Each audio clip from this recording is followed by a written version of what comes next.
Good morning. It is January 25th, and I would like to open the Commissioners' Workshop. It's 9 a.m. and all three commissioners are present. So I guess we'll be starting with a discussion on the fire management policy and plan. And Mr. Christopher, would you like to? Yes. So as we went through our little wildfire last year, and we did some research on the wildfire management plan that was, trying to use the correct word, required for that development. And we found out after the fact that the county did not have any input in it. The county never reached out to the fire chiefs of that district. The fire commissioners of that district for input. They never reached out to the Department of Emergency Management for his expertise and opinion. It was just handed off to the developer and the fire chief for that district to get something handled. In doing so, a lot of things were missed. I don't believe there was enough people looking at it and presenting ideas. And it could have left a lot of taxpayers in a real pickle. So it is my opinion that this county should pass a resolution and create a policy that fire management plans need to be reviewed by elected officials who can be held accountable to the taxpayers. And that's not just the fire chief of that district. It should be the fire commissioners of that district. Speaking of fire commissioners, there's one now.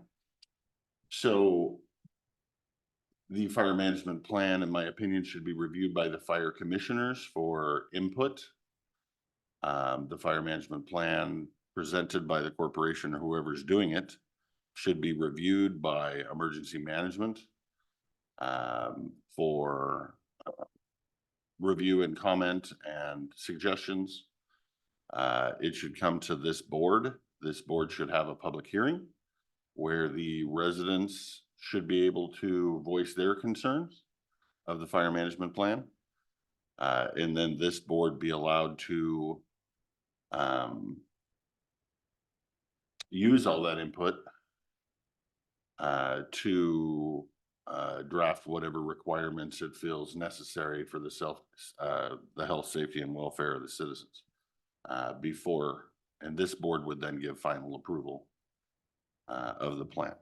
That puts a lot of eyeballs on it as opposed to one eyeball, and it allows less things to fall through the cracks. And that is my opinion. Mr. Anderson.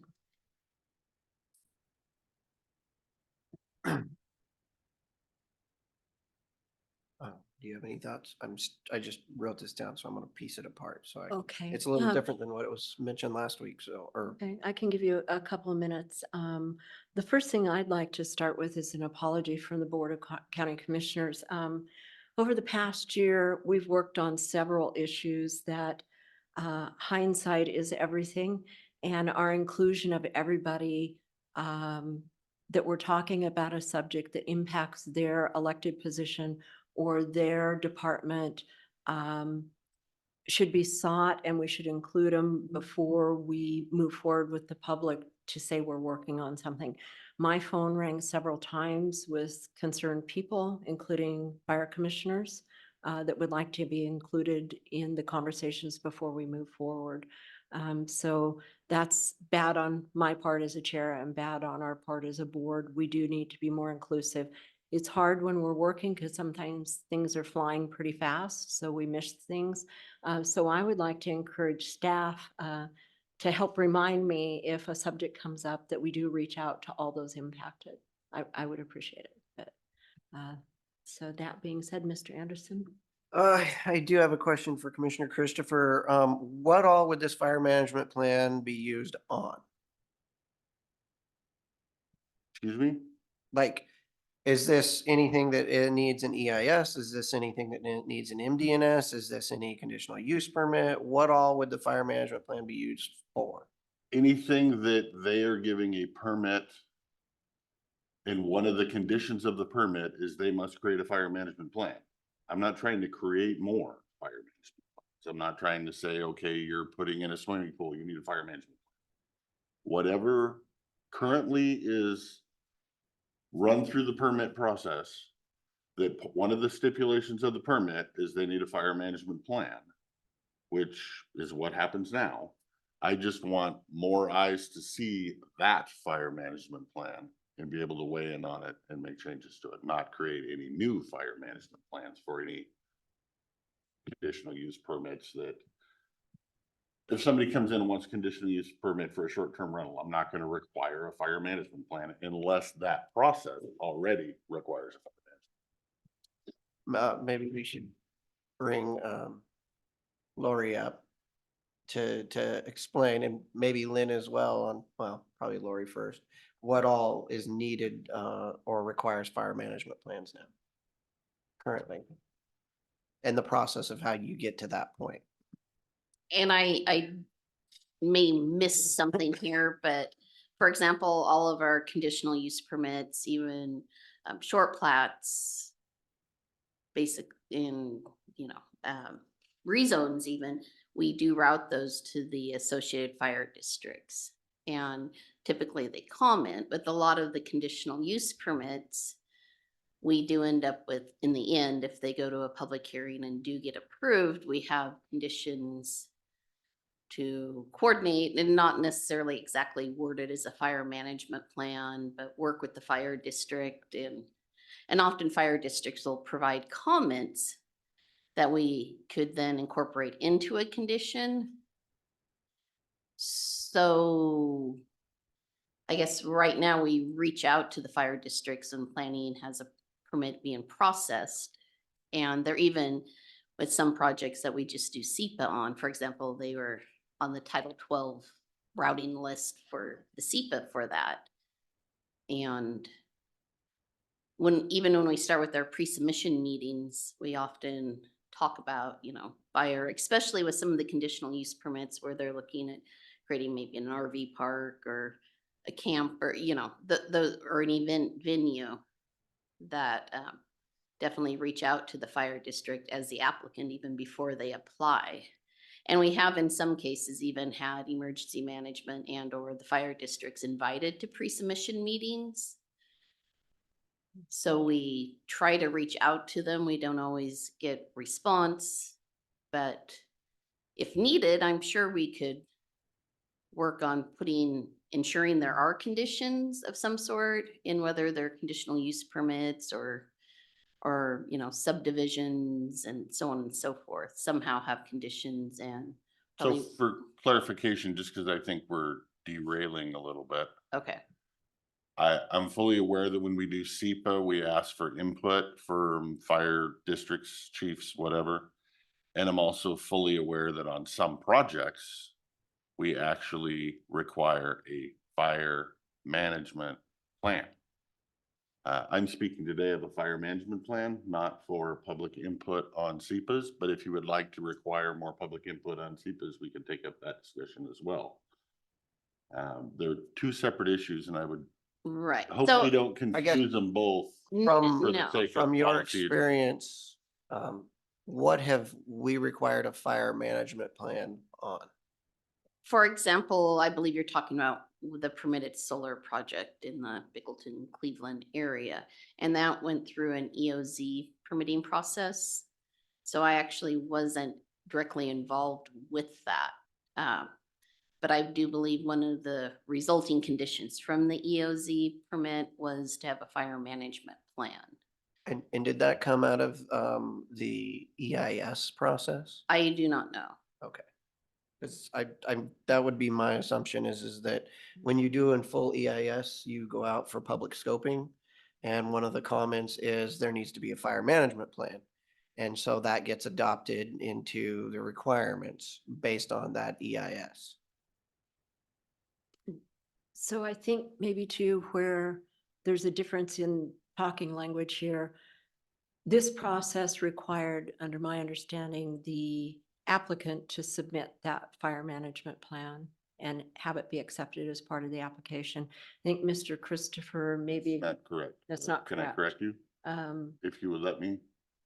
What it was is they were told they need to have a fire management plan and work with the local fire chief with that fire management plan, and it never came to the. okay, so it did ask for it though, It in did that ask for it, process, but- but. But the so- public never got an input, the county never got an input. So what I'm hearing is you're wanting to strengthen that process or actually put a line item process in place for the fire management plans that go out on the solar applications.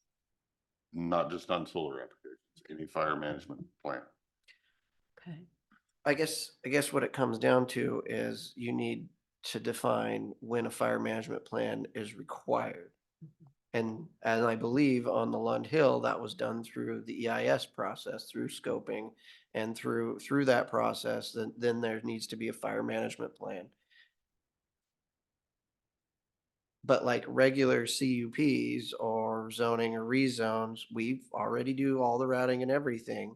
When you do an MDNS, you may end up saying there needs to be a fire management plan, but that is at the, that's at staff level deciding what mitigation measures are necessary based on what they've heard from, either SEPA or EIS, how you get to that. I guess. For clarification again, because I think the waters are being intentionally muddied to make things more confusing. Your view. If we want to have a discussion on what qualifies and set policy on what needs a fire management plan, that's a whole nother discussion. That's a whole nother, if we want to have that debate, I'm fine with having that. I'm only saying what currently the county says you need a fire management plan through its SEPA process, that it goes through more oversight with more eyeballs. It has nothing to do with me trying to control who gets a fire management plan. That's currently under SEPA review. No problem with that. I'm not trying to change that. Mhm. It's being worded that I'm trying to change that, and we need to go set that. That's a whole separate policy issue. If you want to get into, we can get into. I'm just saying that for the projects that are required by SEPA to do a fire management plan, there should be more people involved in oversight of that fire management plan. Okay. And I think I understand, Mr. Christopher, where your frustration is and others' frustration is that, and a burden on the planning department, in my view, because that very crucial component comes back to their desk to decide whether it meets standard or not. It doesn't. But when the application is submitted back and considered full, they have to make a decision in that office to move that application on or not. They never see the fire management. How do they not see the fire management plan? I'm The just application. telling you. So, Lori, those come back, don't they? To your department as that application qualifications, when you ask for something to be part of the application. To be part of, right, it would come back to us. And again, I wasn't involved with the solar permitting in the the east end. But I can speak for like conditional use permits.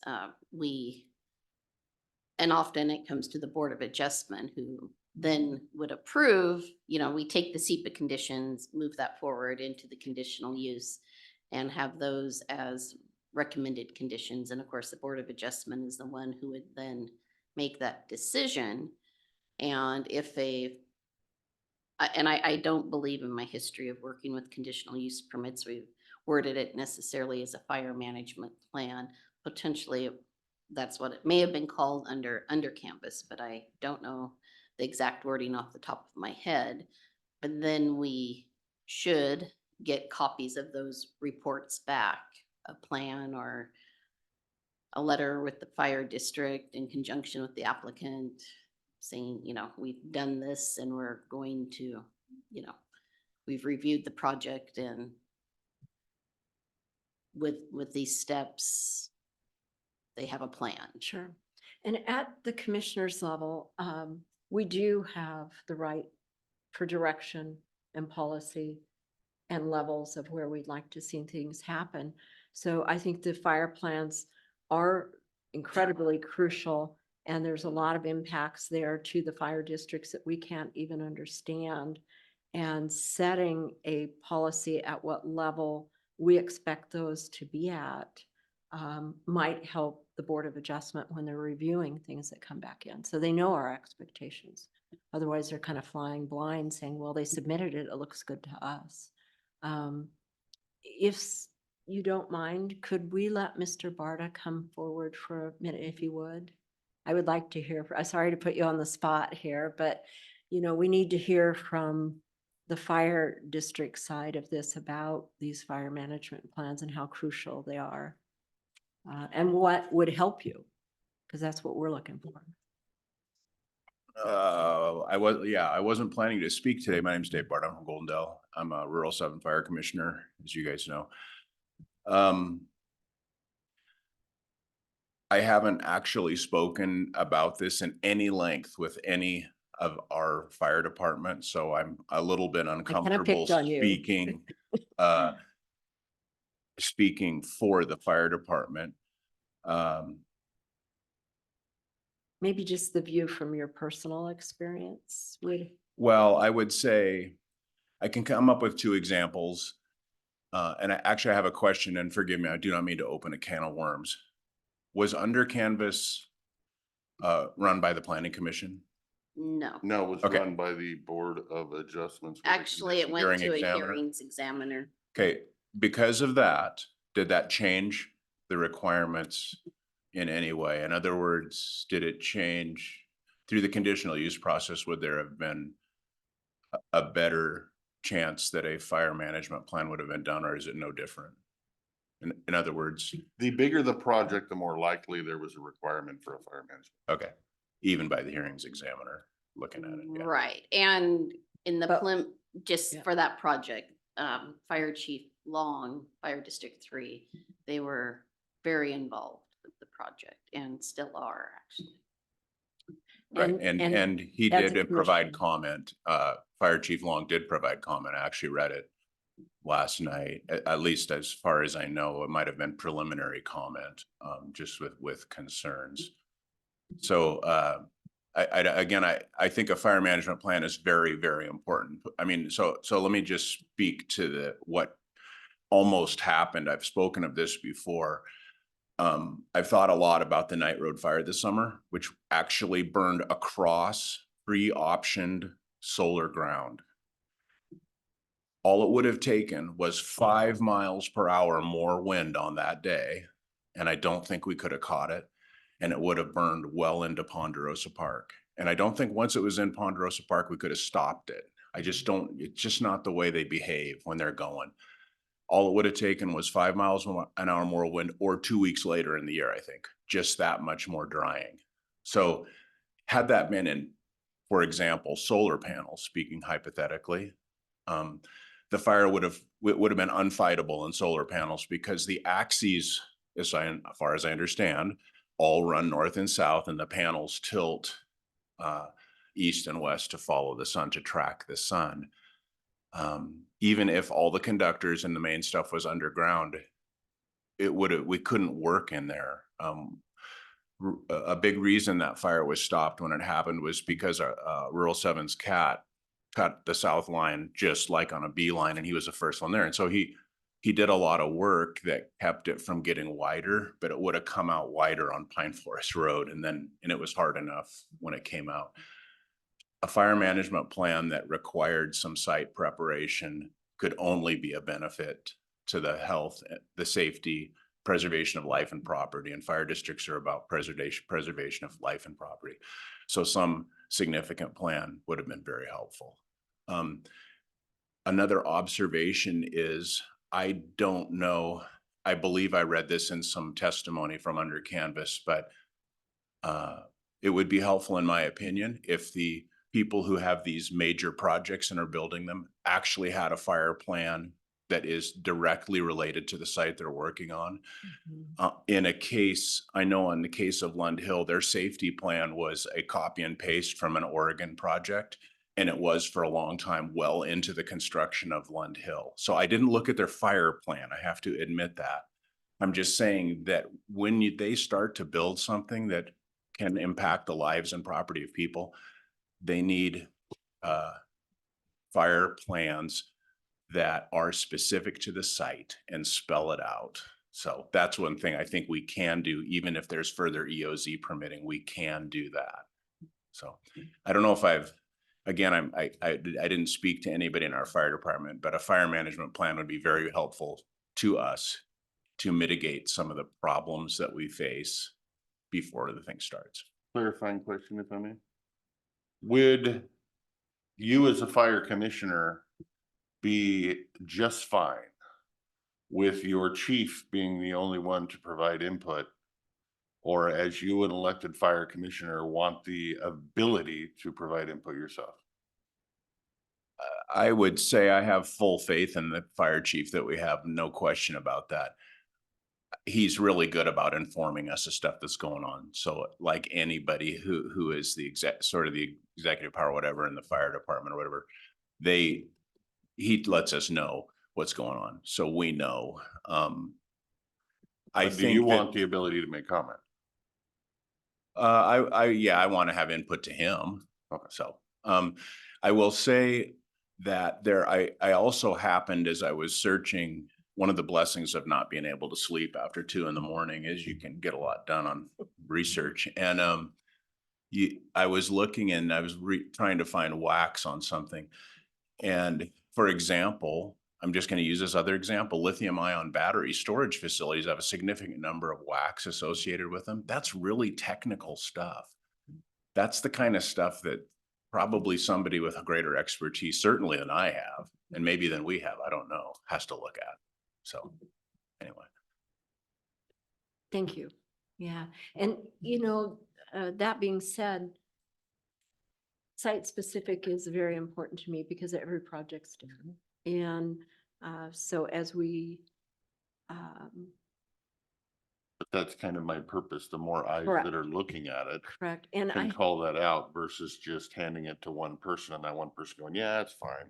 I have as we kind of move through this and decide where this should go and how to set up parameters if we move forward with it, I have a suggestion, and I've been researching this for quite some time, and legally it's totally capable. There are directions at the state level and RCWs that when things do come to Board of Adjustment, the county can make a choice. We can shoot those things over to Planning Commission for review. And other counties do that already. So that's an option that gives you a public forum, that gives you a wide, diverse board. I am, I'm just looking for options. right, but I think you know me that I believe there should be elected official accountability. Mhm. And I think projects, the buck should stop here. Okay. The buck should not be diverted to another board where we have no say so. Well, they just give us advice. If you want to word it that way, Yeah, that's fine. But that's like, their job. currently with the conditional use permits, we have zero input. Right, because they're not going to Planning Commission. And because it's kind of set up that, nope, nothing I can do about it. But I'm saying Plausible planning, deniability. We planning want to set it commission up is that your they tool. look at it and then send it here. But we should still have the ability for oversight on planning commission because they can miss something. And we would, because all they do is put forward advice to us and I- then we review it and I make our can get around decision. that. And I'm searching for I'm a just way of worried how that we're they're gonna. already so busy, you're gonna be piling one more thing on there, but The other option to make this happen then would be what? Setting up the documents, working through workshops with like a task force to create what you're looking for, and then do a public hearing. I wouldn't Don't say know. that. I would say if planning requires an emergency management plan That management plan would then need to be sent to the fire district, where I'm recommending that the chief and the commissioners are allowed comment, because they may not all agree. And to allow comment or concerns to be aired. It also is sent to emergency management for them to look over with comments and concerns or suggested fixes.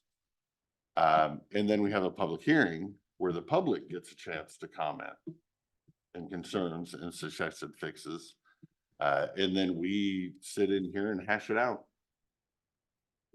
as the dedicated elected officials that have the consequences for our actions, as opposed to plausible deniability. Mr. Anderson, go ahead. I believe you'd be circumventing RCW by trying to do that. It is RCW that conditional use permits go in front of the Board of Adjustment. The Board of Adjustment is its own body that's separate, and it does not go to the Board of County Commissioners from the Board of Adjustment. Okay? Anything that's going to be at likely this kind of a level, that could be, like an under canvas, for example, will likely not be going through the Board of Adjustment. It'll likely be going in front of a hearings examiner, a land use attorney, who we hire, because the findings of fact are thousands of pages long, and all the hearings and everything else that goes into these things. Hundreds of thousands, if not millions of dollars are spent on these things. By requiring that fire management plan to come back before the Board of County Commissioner, you'd be circumventing the RCWs. But Um, RCWs do allow for work process for advice to commissioners go through planning commissioners. I've But- qualified at several places. But again, though, I can say that I'm not a fire expert. As Mr. Barta was talking about, there are WACs that deal with many of these things, and those WACs need to be followed. When I'm talking, so getting to the process, for me, the process would be when something goes through an EIS, and requires a fire mitigation plan or fire management plan or emergency management plan. That is something that needs to be worked out between the applicant and that fire district, or whoever's in charge of the fire management of that. Of course, emergency management, it gets routed to that. Emergency management has time, they can comment on these things.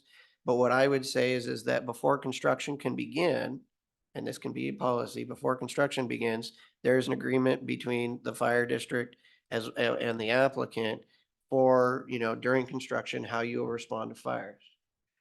Before operational permit is done or a final permit, then you had to have, a final agreement for mitigation measures and everything that's required between that fire district and the applicant for the running of that project, whatever that project may be.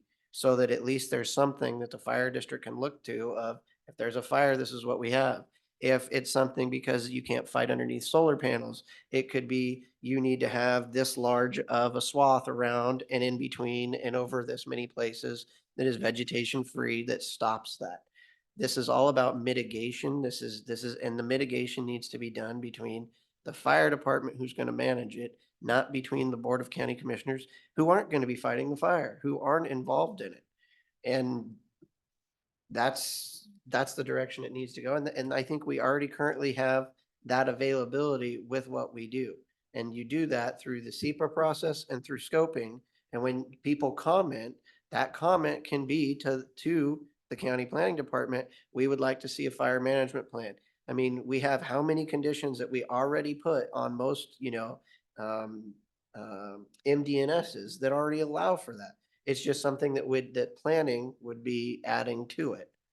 Unfortunately, yes, we have it in place, but public and those involved that live in the areas for several applications of different kinds have raised incredible concerns, and I happen to agree with them. And some things slip through the crack, and I think we need to wire the process down. And so I'm looking for a way for us to do that. And if that is the commissioners come up with a way for the fire districts to work through it with the applicants, I don't know if that's legally they're charged to even do that. We're gonna have to reach out to legal counsel on some of this. On what we land on to see if it covers everybody's liabilities, including ours as commissioners sanctioning these plans. Mr. Christopher, I took your spot. No, that's fine. I would just like to caution the board to be careful listening to legal advice from someone that's not a lawyer. I have found by doing such, that legal advice has so far always been wrong. And you're talking about somebody that's not a lawyer, correct? Listening to legal advice from somebody who's not a lawyer, Correct. That is always not a always wise a idea. bad And you decision. should never be your own lawyer. So, and while I appreciate how Commissioner Anderson would like to see it ran, I would like to point out that is exactly how it currently is being ran. Right. Of which, if that fire would have got into those solar panels, we would have had to evacuate every firefighter and every homeowner downwind of that fire all the way into Benton County. Correct. So is that current way we're doing it working? I would argue no, although it's the best thing for the developer. And there's no oversight. It's Well- just, I'm not gonna get into the debate on how many levels it's wrong. I'm just gonna come before this board and hope that we can work to better the health, safety, and welfare of the citizens of this county. And I would hope that I would get at least 2 votes moving forward without a whole lot of obstructions. I would respectfully disagree with that's how it's being ran. As far as I understand, there was not a fire plan that was required for construction, There was. And was it followed? It was filed with the fire chief. They agreed on it and the fire chief has it out in Bickleton if you'd like it. Was that, I thought that was for operations, not, Nope, that was construction and operation. so that was in both of them. That was in both of them and it never came to the county. Okay, so what you're saying though is that the fire department agreed with what those recommendations Yep. were. Now, whether those were followed or not is a completely different story, but Correct. there was an agreement in place Correct. to protect the health, safety and welfare of those people. That was up to standards by the one person that had to sign off on it, yes. Correct. And that's my problem is the entire county, one way or another, has liability for this.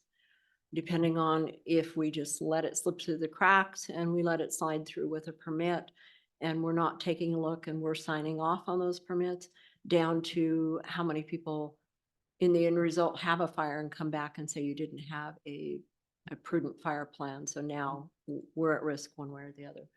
So I'm looking for ways to wire this down and say, how do we get a better review? What would be the specific steps is what I'm looking for. It's easy to say, let's do one and let it go down the pike and we're kicking the can down the road, but we need to develop specific identified steps on how that gets managed. Great. Thank you, Mr. King. And we do not have public comment today, but in the interest of expertise, the departments are crucial. And also Mr. Barta has cooperated with the fire situation. So I picked on Mr. Barta today. Thank you. Mr. King. Yes. Director, Klickitat County Department of Emergency Management. I think one thing that hasn't been discussed today and would be an important part of moving forward, something that is not in place now, is enforcement. You can stipulate whatever might be appropriate in any plan. If there's not follow-up inspections and a vehicle for enforcement, it doesn't mean that it will be done. And I think that is one piece that has been lost in all of this, is that there is no one out there that has the authority for enforcement, or if they do, they don't have the ability to enforce any of these plans. And that's one of the things that happened out there when the plans were in place.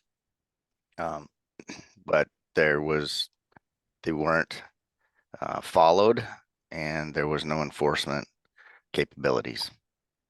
Thank you. That is a very good point because currently if they're not following it, it would take 2 neighborhood complaints that they're not following it, sent to our code compliance person who would go out and issue a bunch of warnings and have to jump through the slow code compliance process with someone violating county law, which, you know, we know firsthand that can take years and nothing get done. So that would probably be wise. And I would agree with Jeff that we would need to have something in the policy that if found out of compliance, their permit gets revoked or something until they get back into the compliance or something. I think that needs to be in there. So in my mind, we're not the expertise. We can see the problem, but we're not the expertise. Would it be beneficial to call for a meeting between the fire commissioners, fire chiefs, fire public, Mr. King, and get everybody in the room that's impacted with this and ask them what their view is and what the path forward might be? I agree with that. I think it would be nice to get all the entities that want to show up in the room to have a discussion where we can form a process. I think for the most part, all those entities are going to be, for the most part, on the same page. I can't imagine any of those entities think, oh, no, less eyes looking at this is good. They're all going to be for more eyes looking at it is good. And if they're not, we probably should take a better look at what they got going on. But So when I would like to start terming it specific project fire management plan. So we're not messing with some things that, there was some assumption we were trying to touch some things that were in place within the fire districts themselves, some different ideas they have or plans you have that we aren't even privy to. But I think we need to specify what we're looking for from them. I don't. So if we have them. If you come to the label table- it solar, blah, No. blah, blah, then if something comes up that isn't solar, it's not gonna No, I'm qualify. calling It it needs to be for county. Project specific. Well, the plans need to be project Correct. specific, but we're only addressing fire management plans that are required by Klickitat County, Okay. by us as an entity. If somebody comes, somehow, I don't know, if the Rule 7 has the authority to mandate a fire management plan to somebody. I'm not trying to oversee their fire management Yeah. authority. I'm only looking at creating a better, useful approach to the fire management plans that are required by Klickitat County. Or then again, that opens up an avenue that any permit approved, let's say Cypress Creek. If they go through Wasack and we say by Klickitat County, they don't have to have a fire management plan. So we better be careful with how we put it. If you don't say fire management plans within Klickitat County and you get too specific, you're gonna open loopholes. Because I So- would like to hear from our partners. Go ahead, Jay. So again, we're talking about process here. The easiest process that we can require is that for us to sign off on, the county to sign off on a CUP or even an EOZ permit. And that one of the conditions of approval is a fire management plan. We can require that the fire management plan be signed off by the local fire authority as well as emergency management. That's something we haven't done before. That would add more eyes to it. That would allow Jeff and Frank oversight and have to agree to it before we sign off on it. Whether or not we want to do that because we might be adding liability to the county is something that would have to be discussed with legal counsel. In terms of enforcement, now we're getting into something that we haven't really talked about in Klickitat County for the most part, and that is a fire marshal or giving fire marshal duties to the fire chiefs so that they can go out there. There are things that the chiefs can do, like during a burn ban, currently they can go out there. But we have to look at that and whether or not they're going to be proactive. The goal is to protect the health, safety, and welfare. You want to require a fire management plan. Well, the fire management plan was in I place. want to require a fire management. But no, on these, but you're saying you'd like to require that it's there and it's in place. Well, like with this fire, since we're being specific, there was a fire management plan that was in place, that was with the fire department, that just hadn't been followed. I think Director King was spot on saying, how do you get to the enforcement of that or the requirements of that? I mean, if that fire management plan was not followed and the fire went through there and spread from there, they got to worry about their own liability from their own corporation by not following that. I mean, the lawsuits and everything like that. Clarification, sir, that is not what I said. Unfortunately, They said that I believe the fire management plans are insufficient. It isn't about whether they're being followed or not, which in this case, they're not. I believe there's not enough eyes looking at it to be able to find all the problems with it, to make corrections that then we can hold them accountable. so, and there's so many unintended consequences, like, I was hearing from other people about that, that because it was insufficient, the fire crews couldn't even fight. And those protecting that boundary, left other people at risk for their property to be burnt because there was so much focus on protecting what the disaster could have been at that. So it's a multifaceted problem, that you can't even see all the unintended consequences because we don't have a fire management plan with enforcement. So we're unsure. And I've had people say, if it's not being enforced, the county is obligated to shut that thing down and turn it off so that we can manage it, because we don't want to burn down because you're trying to manage a huge solar debacle that's burning. So we have a lot of things to think about. I would suggest that this conversation could continue for hours, but we should move to the people who have the expertise and the background, and we can hear from them what's going on the ground and what they need to see. And I'd like to have their input before I have just unending conversations on what we should do. I wholeheartedly agree, because more eyeballs and more voices make a better process. Okay. I would also recommend that we don't necessarily hold this over for a workshop that may be a month away. I would hope that we can get this on our calendar whenever we have an opening for an hour, hour and a half on some Tuesday afternoon, 2 weeks from now. Okay. So we can actually get this process moving. Or, And I would like to encourage the chair to, as we work through this process, try to keep the process moving. If there are 2 votes to work through this process, that we keep the process moving, because I believe there will be vigorous debate. and I think you and know it how will I feel be- about kicking the can down the road. So, Well- yes, and it is a crucial element before we get back to fire season. I would like to suggest that if it's possible, we hold a meeting that could be widely attended, and maybe doing it in an evening or something when people are off work that they can attend. I don't want to require people come into our session midday. I'm fully okay hear with it all that. the I time. just kind of like the, Mr. Anderson? One thought, the fire chiefs and group, that Director King has might be a good place to start, because these are the people that are gonna be fighting these, that are gonna want. And I think a good question is does this plan need to be signed off by the fire chief, or does it need the Board of Fire Commissioners? I mean, those are the people with the expertise on the ground, who have spent decades doing this. I don't think that circumventing, because you're gonna create all sorts of weird things with the planning department, where the fire plan might go to the BOCC and everything else goes to the BOA, or it might not even go from it. I think we've got to think about this on the logical process, that this is something that is primarily done through the application process that is between the applicant and that other jurisdiction that actually deals with it. And I'd like to invite all those that are on Zoom, including Mr. King, that start processing things that you'd like to bring to that meeting, that you'd like the commissioners to hear on how to create this process. Your helpful input is what we're looking for.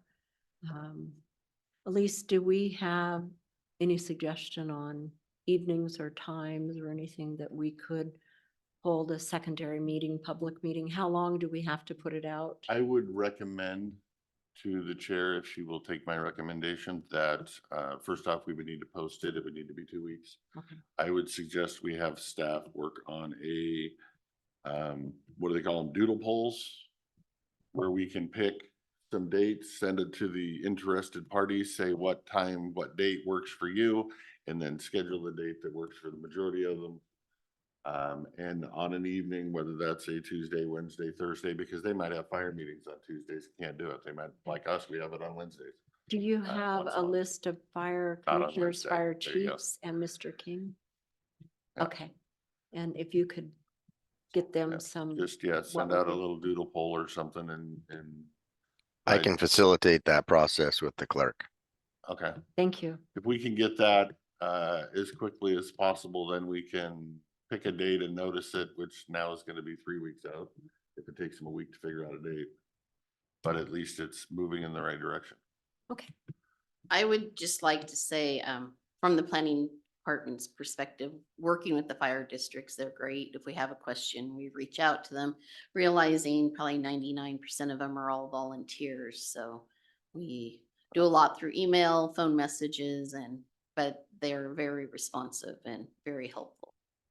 Thank you. Yeah. Good. Thank you very Thank you. much. Good.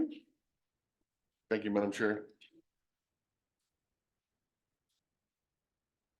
Okay, next up, we had code compliance nuisance title with Mr. Van Cleve and George. Thank you. I thought not following Jeff Hunter would And you managed to do it. Good morning, commissioners. So first, apologize, we should have had this discussion sooner. No excuses, we all got busy, you all got busy in November, December, so I apologize for the delay. We kind of want to check back in on the nuisance ordinance. One of the one thing you had us look at from the first meeting was the nuisance board of appeals. And so I did look at other county and city, did quite a bit of Googling, looking at the different, including Goldendale's, how they handle their nuisance board of appeals. So we did do that. And at the same time, I would go through their nuisance ordinances. As you can imagine, they're called different things and they're handled in different ways. And to some degree, they're a little bit different, but it appeared to me that there was a lot of consistency. So as George and I have talked about it, our nuisance ordinance, in our opinion, and there may be other opinions out there, I respect that. It may not be perfect, but it works. So we really need feedback from the commissioners of what parts of the ordinance you think we should revisit, and are there parts that you don't think are working? In the past, there was a focus on, for want of a better term, writing tickets, issuing citations for issues. Under your direction, George has been focused on voluntary compliance and I think been very successful. And in a perfect world, it's a balance of both. I think we all understand that. But that's all contained in this current document. The longitude and latitude for George and the process to deal with the issues that he deals with and environmental health deals with seems to be all here. And we're not, I asked George, I said, it doesn't have to be perfect. Does it work? And basically, I mean, we can change a few words and there's a few things George has mentioned that maybe could be clarified, but a wholesale revision, I'm just not sure that I see that. And so so we're not just making work for everybody or spinning our wheels. If you could help us understand what areas you think may need looked at and maybe why they're not working as drafted. So, because it doesn't matter as much what we think as what you think. So that's what we're trying to understand. Mr. Christopher. That makes sense, I hope. I guess for me, I would need clarification. Are the fines that are issued for someone being out of compliance set fines, or are they adjustable based on what the officer deems it's worthy? So if somebody's running a business out of their house that doesn't have a CUP, you know, boom, we can give them warnings, but eventually they don't do it and he can give them a $50 fine or something. But if they're making $10,000 a day, what's $50,000 fine? If it's a solar farm that is not following a fire management plan, they'll take your $500 fine. So it's, to me, it's fees spelled out, in making sure there's enough teeth to go after the people that have open septics that just don't care. And that's all just running down onto their neighbor's property and there's not a whole lot we can do. So let me jump in first and Rebecca has, I was looking before I came here, Deputy PA has in the past given us the fine schedule. I think there's 4 levels. Starts at 25, 50 and goes on up to the 4th level or the other way around.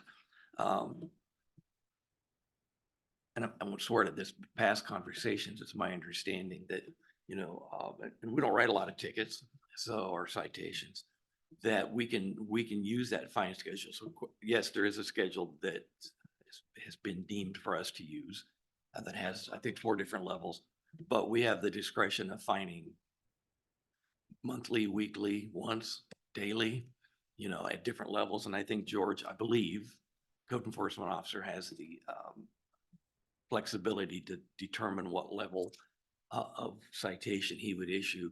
And I would always encourage him to consult with the prosecuting attorney's office on that, because it could wind up in court and we would need them to be comfortable with the approach that we're taking. So I did see other counties that I was reviewing, it had higher fines and set, you know, they were set and much in different. I don't know if that's better or worse, you know, than what we have. Ours, I think, is in statute.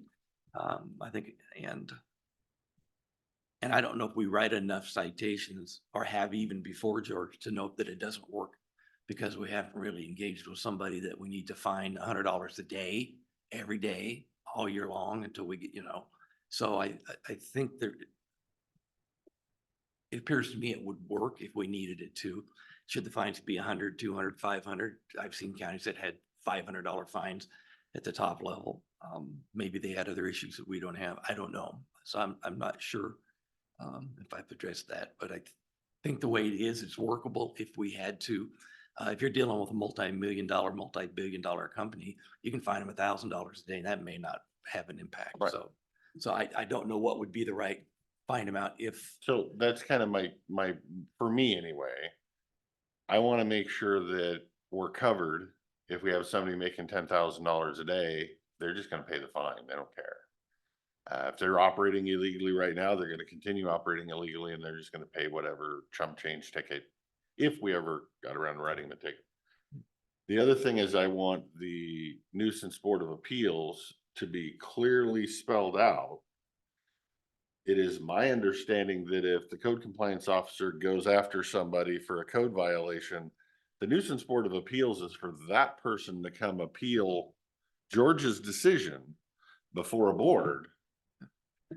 Not for the general public to come appeal a no issue verdict. So if there needs to be clarification in that. Well, I think What is your direction you'd like to go with that? I mean, cause they're looking for direction now. and I may have an answer for that one. But thank you for Well, there that. was obviously legal confusion on how that worked. I believe 6 the months PA's ago. office, and I'm not, and I'll follow up with this. I don't want to state something that's inaccurate or not true. I believe they've determined whether that's your legal opinion or that the current ordinance is written for a property owner who is subject to a very narrow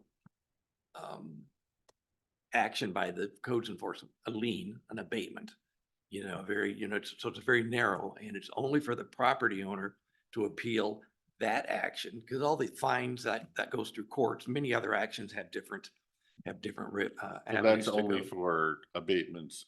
Yeah, or lien, and maybe a liens only applies to an abatement. I'm not sure, but it's very narrow. And some that I looked at open the process up to neighbors and everybody else.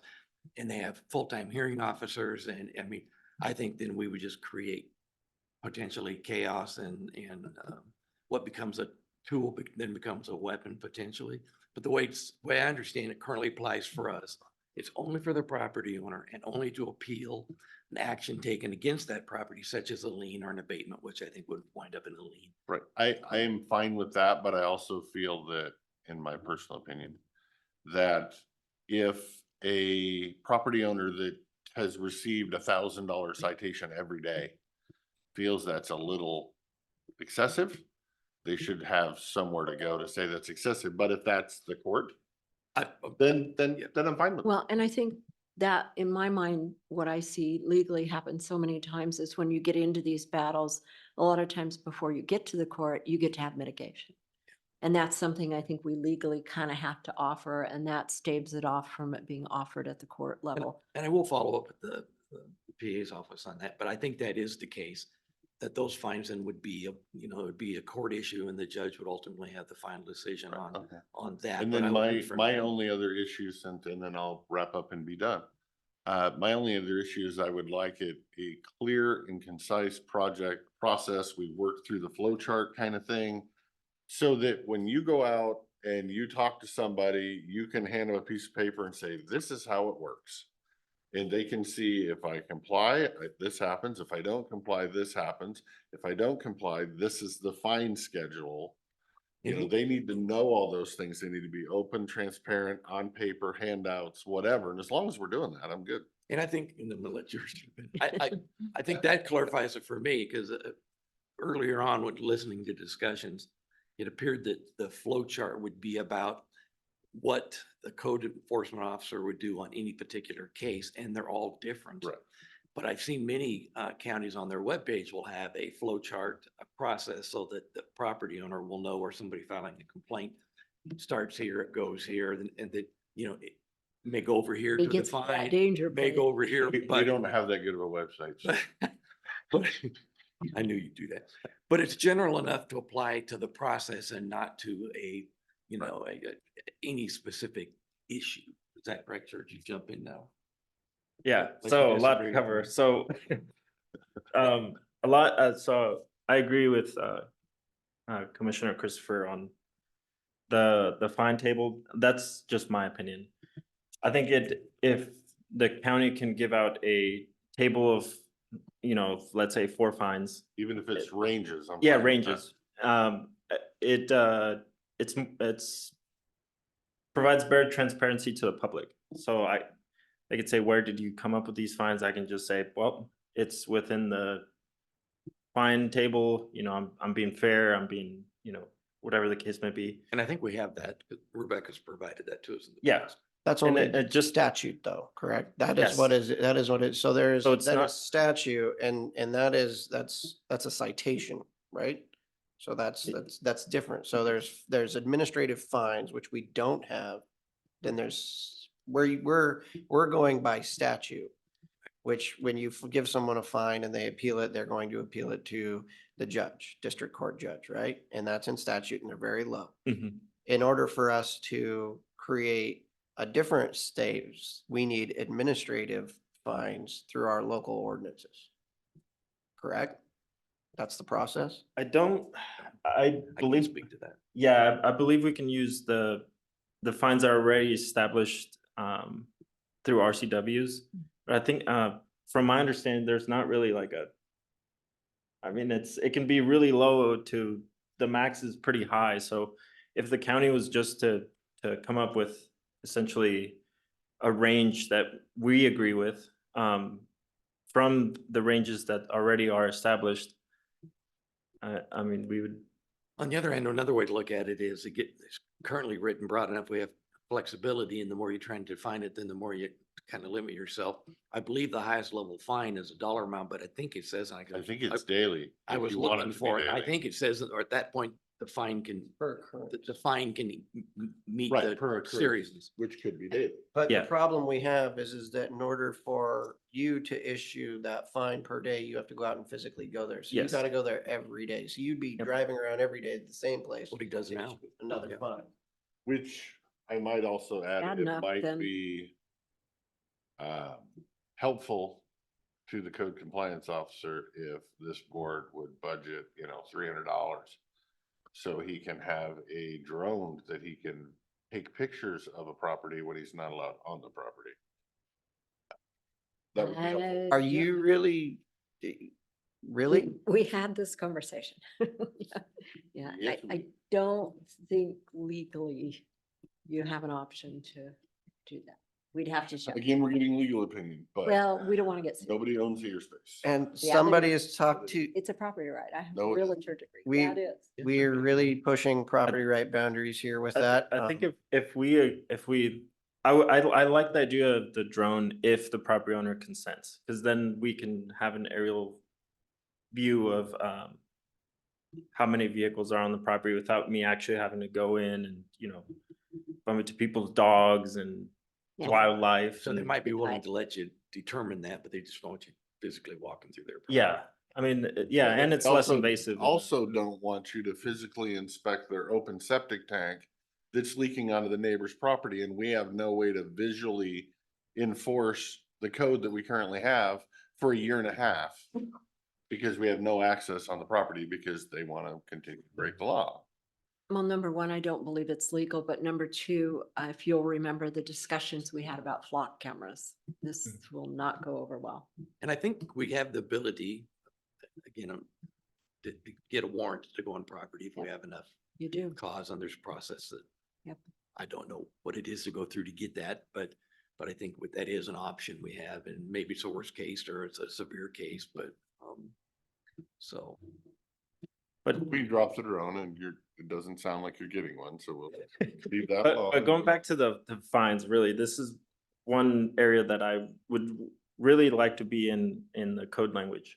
Is if essentially if we could just say, your first fine is $50, next one's 100, next one's 250 or 500. Or if within that fine range, it's in the discretion of me, then, I can go with, $500 is not much, but if I do it on a daily basis, then it's, I can, so I would essentially still be, within the ranges that are defined right now, but, an actual code. And So what I'd want to. that's my opinion. So what I'd want to ask the PA's office is, using the fines that we're using, statutory fines. Mhm. Do we have the flexibility? Can we always go to the highest level fine? And I think at the highest level, it's not there's a number, but but the fine can meet the violation. So I think we have the I ability. think they're all officer discretion and you Right, can so- jump to fine number 4 on day one. So if that's the case, and on the highest level fine, again, I'm talking out loud, but I need to ask officially. At the highest level fine, if we're not limited to the dollar amount listed, but we can exceed that for a very, very serious issue, then we do have the flexibility already to do it. And if we don't have the flexibility, then maybe we should, I agree the Yeah. church needs the flexibility, but it may already exist, and then we're just. So a lot of the nuisance, this is code, this is code, not, or this is nuisance, not code, but a lot of the nuisance, yeah, 500 doesn't feel like a lot, but you're well aware that the people that have nuisances Yeah. have no money. Yeah. A fine, they don't have any money to pay for anything in the first place. A fine isn't gonna get them to clean it up. Which, And so that's why, and I believe we've had this conversation over the course of 3 years. And the direction has always been to have you work on a voluntary basis to try to create a better environment. Otherwise, what we're gonna do is we're gonna go in there and we're gonna go through the abatement process and they're gonna lose their property. And then we're gonna have to deal with them on the homeless side. And that was the direction that the board didn't want to go. If we want to go down a different path, if we're talking about code violations and creating a fine schedule for code violations versus nuisance, that's a little bit different of a conversation as well. But my personal idea would be is to take what you've heard, go back and make, suggested changes to the ordinance that we adopted in 2021. We adopted the ordinance fairly recently. And maybe make it a little cleaner so that it's not for us, but it's for the public when they're reading the ordinance, that the appeal is by the person that has it, so that it's clean in the ordinance, so that we don't have to then go, well, here was the PA's opinion on this. Instead, it's clearly PA written down. opinions would be good.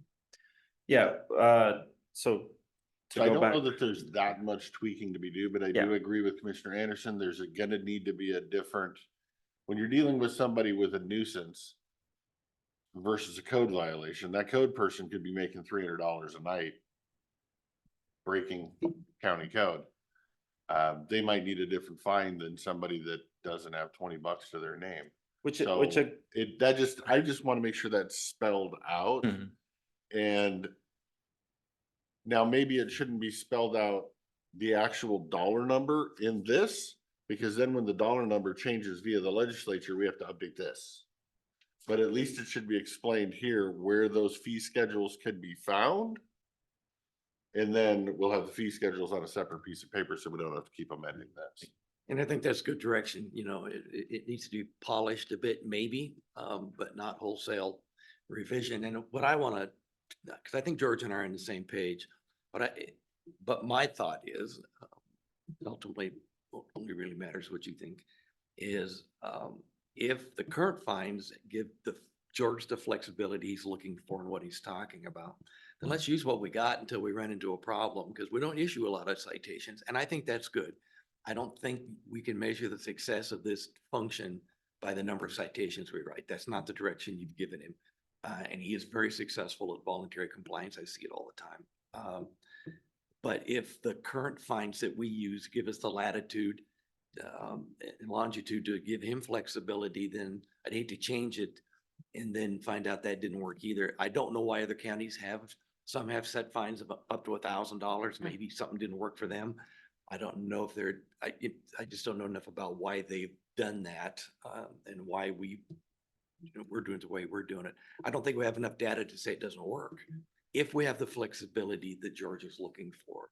So I'd hate to change it just to change it and find out that it could have worked for us if we needed it to. But we'll talk more about that, and I'll get and talk to, because I know the PA has addressed it in the past, and so I'll follow up with that.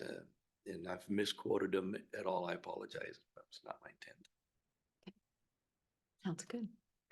Yeah, and Commissioner Anderson, like I agree that I have always strongly opposed infractions, because you're issuing monetary infractions to somebody who's Yeah. obviously has no money, which is really why I've opposed, and it's been used against me in the past that, you know, I don't issue enough infractions. Well, I just don't see the purpose of it in the first place.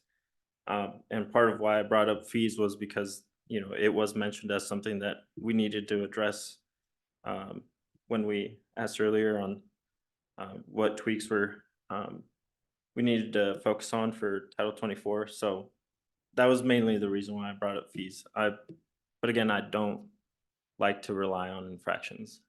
And I agree, and I think it's been working great for you. You've been doing a good job. I would just like to see you build your document to where if you hit the big one, you have that capability to do the infraction. And a question you could ask the PA too would be meet or exceed. Do you have that capability there?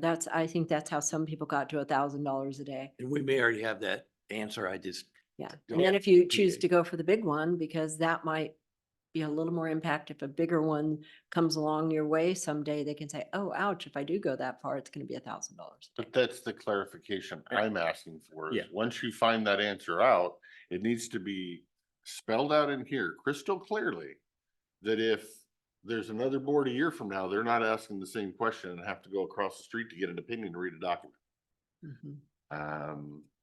And I would like to, Cut and dry. I want the Yeah. general public to be able to read the document and understand it and not be confused. I would like to mention on January 30th, Rebecca and I are gonna, at least for right now, it's proposed that we're sit down and talk about infractions. So it's already scheduled. It's already something that, you know, That works. yeah, so it's in the works. and Yeah, another, I agree with the voluntary compliance is best. I hope that the new drop boxes and vouchers for the transfer station helps. Because like Mr. Gallagher, the treasurer, informed us with the cities doing their nuisance abatement, they're not gonna get their money back. So we can't really afford to throw a lot of money in nuisance abatements and not get the money back. So if we can get voluntary, great, but if we got someone out there that's just, you gotta have the tools and the resources to. and George and I appreciate Rebecca's time. She's Absolutely. Very helpful, so we appreciate that.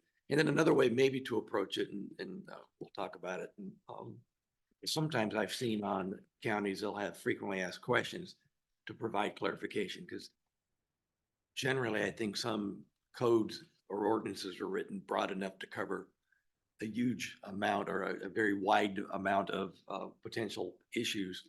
And sometimes maybe you clarify it in the frequently asked questions that, you know, people are asking, well, what does this mean? And you can put it in there and still not restrict yourself on the flexibility that the code provides.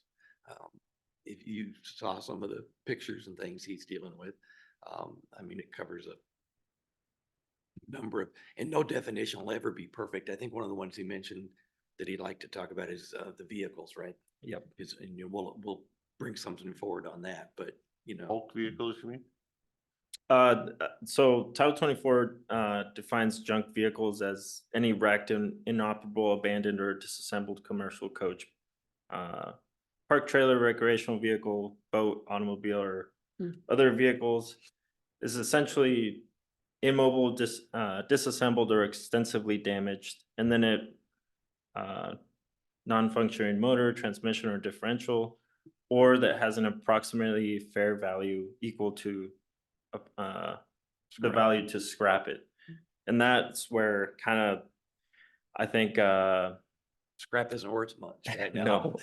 So back in, 2020, I mean, you could buy a $500 vehicle. I mean, it was something that you could potentially do. Nowadays, I don't think $500 vehicles exist anymore. I mean, The junkyard, they're they do. just- Not even yeah. that, I don't know that they. But do. Yeah, scrap, so- but you know, the yeah, scrap value so- of a car is virtually nothing now.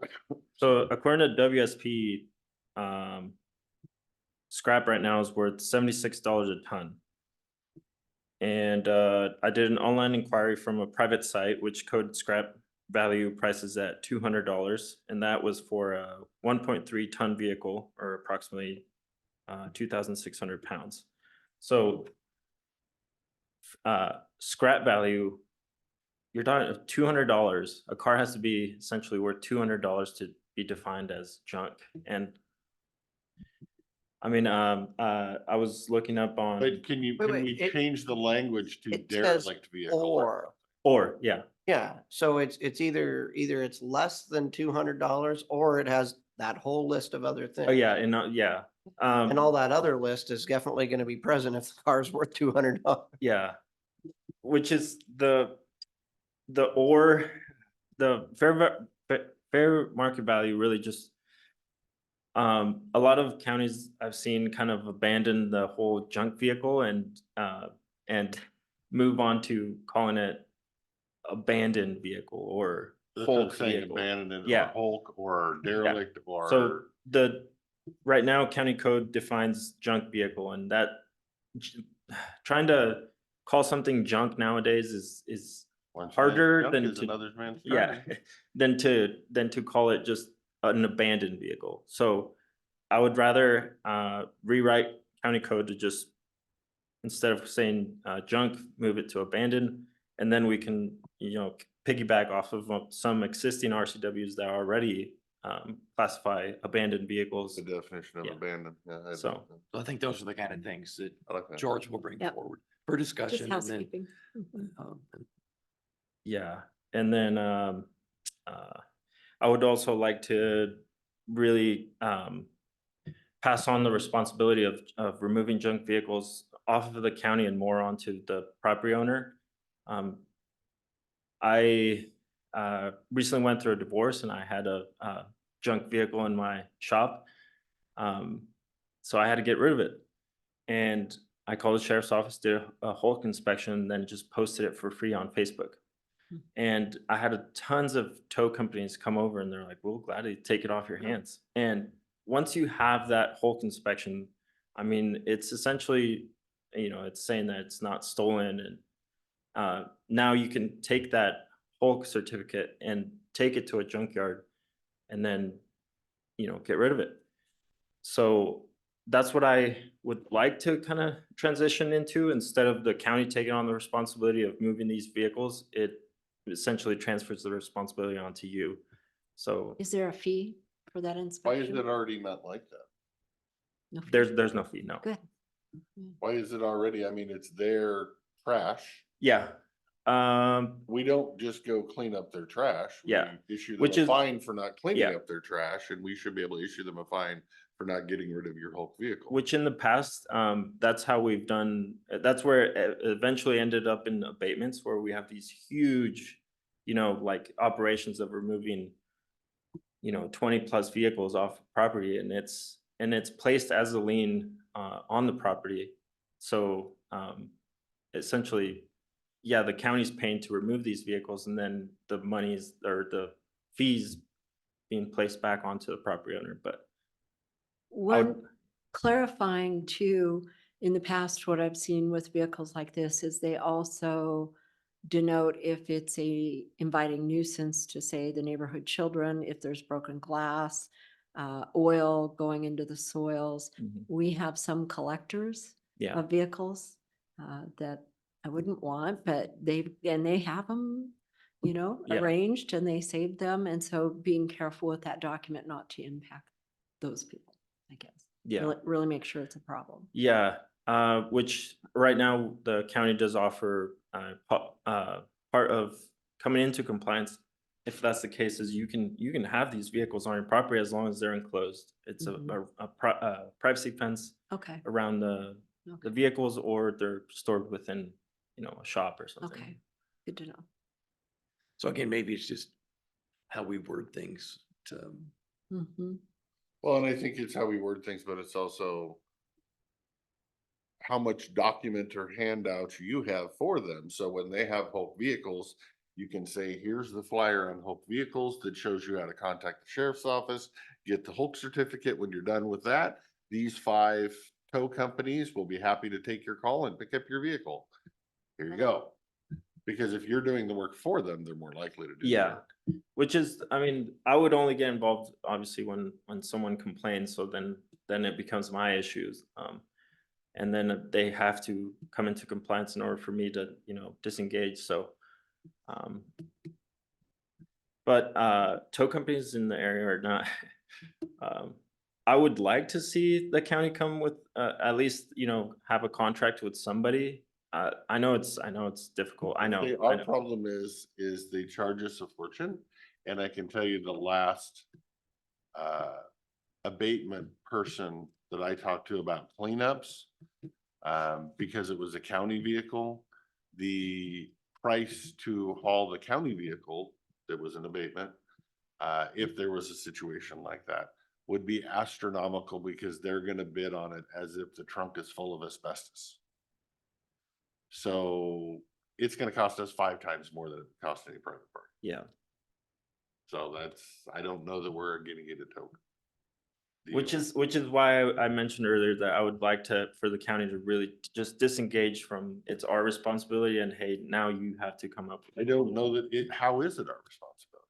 I didn't know it was our responsibility. well, if When you, it- if you get into the lien, the Yeah, cleanup, the abatement, that point in the process, then we're assuming the cost and then trying to get the money back, and it's my Right, but that understanding. comes here where we get to judge the value, But it's also my understanding that the court system is a high bar for abatement and the liens and stuff. So it's, we don't control the process at that point completely. Mhm. So, And then, even then, the Hulk inspections have its own fair share of problems. In order to call in a Hulk inspection, the vehicle must be at least 3 years old, extensively damaged, must be inoperable, or it must have a fair market value equal to approximate value to scrap it. So then again, we fall into the how much the vehicle's worth. I say, I think there's And- code language that can get fixed there, but Yeah, so so, I'm not sure we'll ever get perfect language on anything, and I'm not sure we should try, but I think maybe things can be clearer. We've came a long ways. Yeah. Mhm. Yes, definitely. the definition of scrap should be removed. Turn into derelict or abandoned or abandoned. We gotta I think. finish anything else you want to? unusable for more than X number of days, Or registering it. I mean, it could. as they said, it could be require- unregistered, non-moved in 3 months, whatever. If they want to go push a car around their property to move it to a new spot, have at it. You've now complied.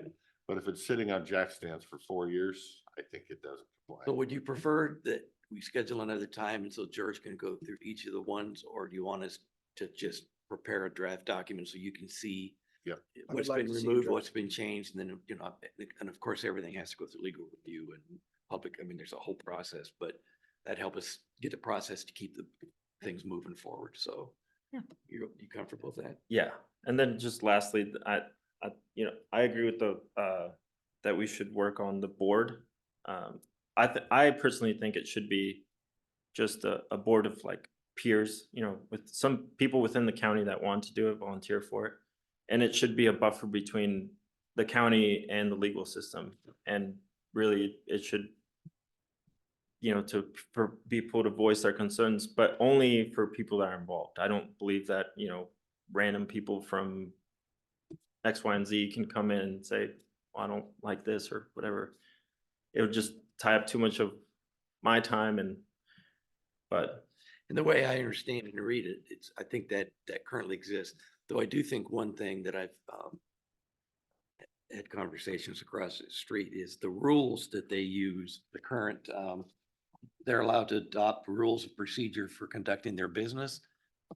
It hasn't been used in 20 years because we haven't done abatements for a very long time.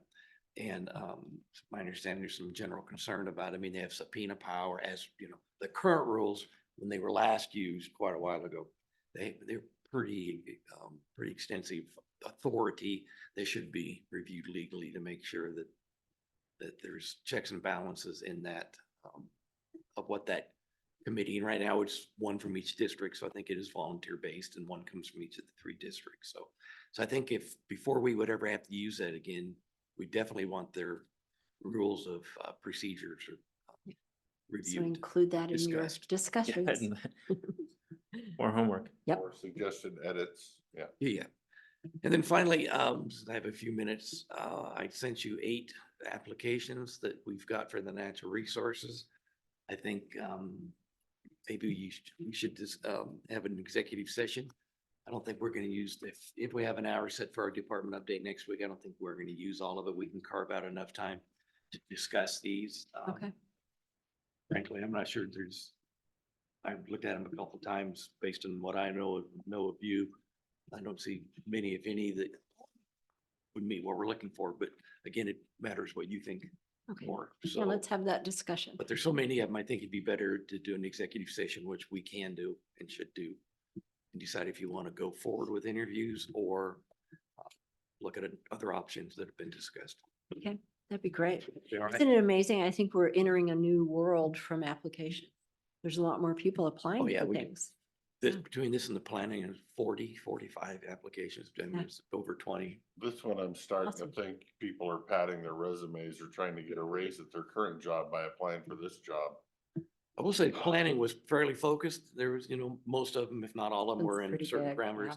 This one is, and maybe by design, because, it's a pretty general title. and- It's interesting, I don't know what, working at Taco Bell in Missouri. And now all of a sudden you want to be natural resources in Klickitat County. It's just, I really question whether a lot of these people have any intentions of moving. Or if it's just to, Taco and gas. So that's for next week then, correct? Right. And normally I would screen those out before they got to you. I've not screened anything out in this Okay. or the planning. You've seen everything and determine, make Yeah. those decisions. appreciate it that way. So, Thank you. thank you. Thank you. Great. There's- Oh, we're a few minutes early. I don't know if Mr. Hunter was going to attend or not. This was my ask. He's coming. Okay.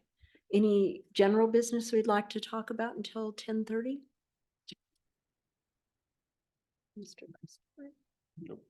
Trying to think if I have anything on my radar. Now, look at.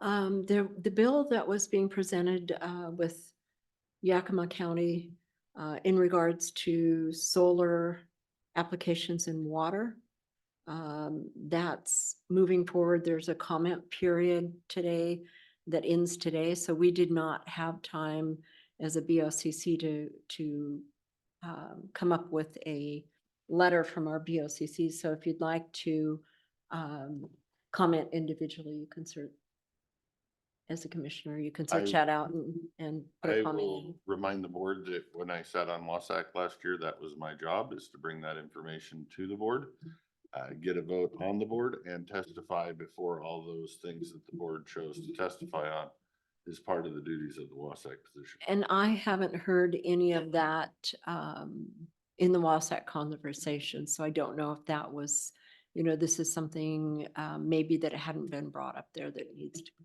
here. Right, but It was as individual. part of the Wasack board, I interpreted that to be the liaison between this county and the legislature. So like last year when I brought forth all the bills that didn't have anything to do with Wasack Mhm.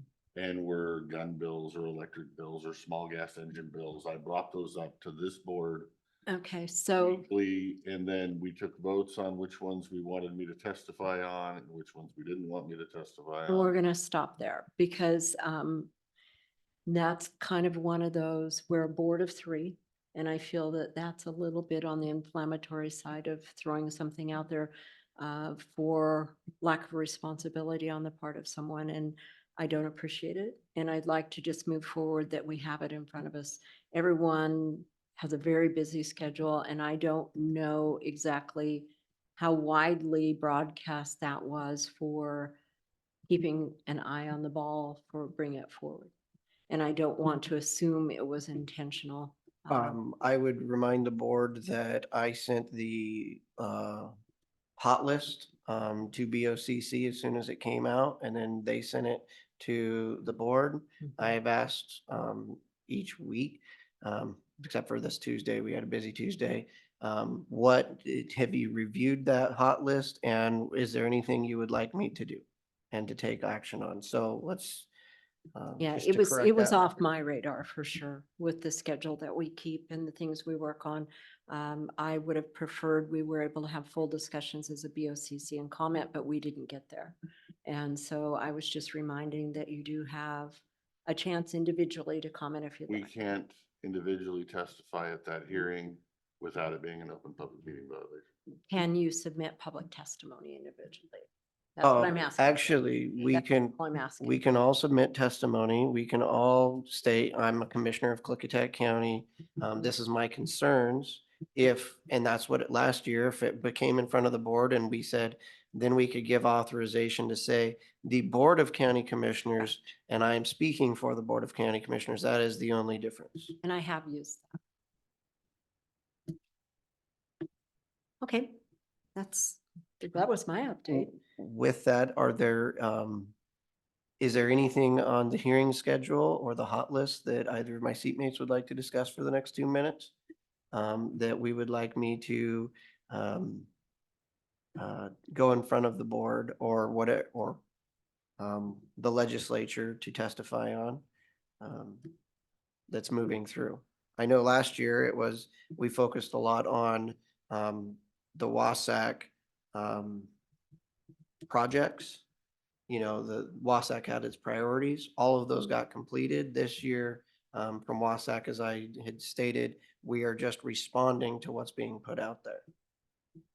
For me, and I did mention it to Zach and they were looking up, I'd have to get the exact number back to you, but I'm attending the Southwest Washington Aging and Disability Board tomorrow in Vancouver. And they had brought it up last month about a bill that helps assist people who are living in assisted living facilities or homes that are receiving funding to be in those places, and that's holding their place. And there happens to be a glitch in the system that if they move out of their home or place within so many hours to a hospital for a sickness, they actually can cancel their reservation. And so there's a bill to help protect those people that's important to me. I want to make sure that we're because Southwest Washington Aging asked for help to make sure that bill passes.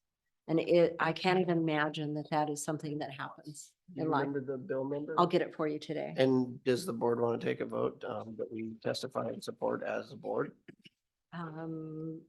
Dan, would you like to take a vote that we testify and support as a board on that? It's important to me. And with the bill. So I cannot Get to that. offer my support for the bill that I haven't actually read. Because then I'm taking, Could you have time to take that up for Tuesday for a vote? what's the bill number? I'm gonna get it to you. I don't have it in Give front me of the me. bill number and I will Okay. have a decision by Tuesday. Sure.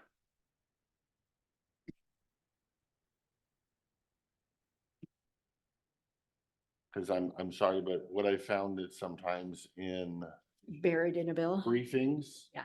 Or in summary of a bill is not what's actually written in the Really? bill. Or news What a- articles What a about a bill. surprise. Or completely So- the opposite? Yeah. Right, Yeah. so yeah, I agree. without, I hate And- putting my name on anything I haven't read. And it's so hard to find time to read everything. It's crazy.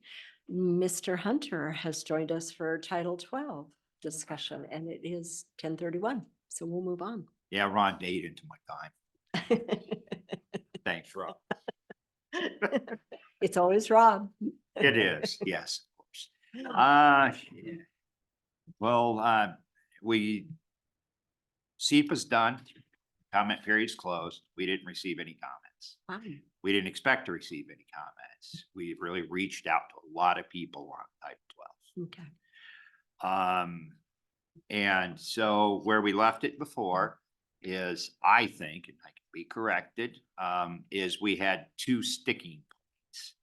I didn't think we had, I mean, we've really gone over the title.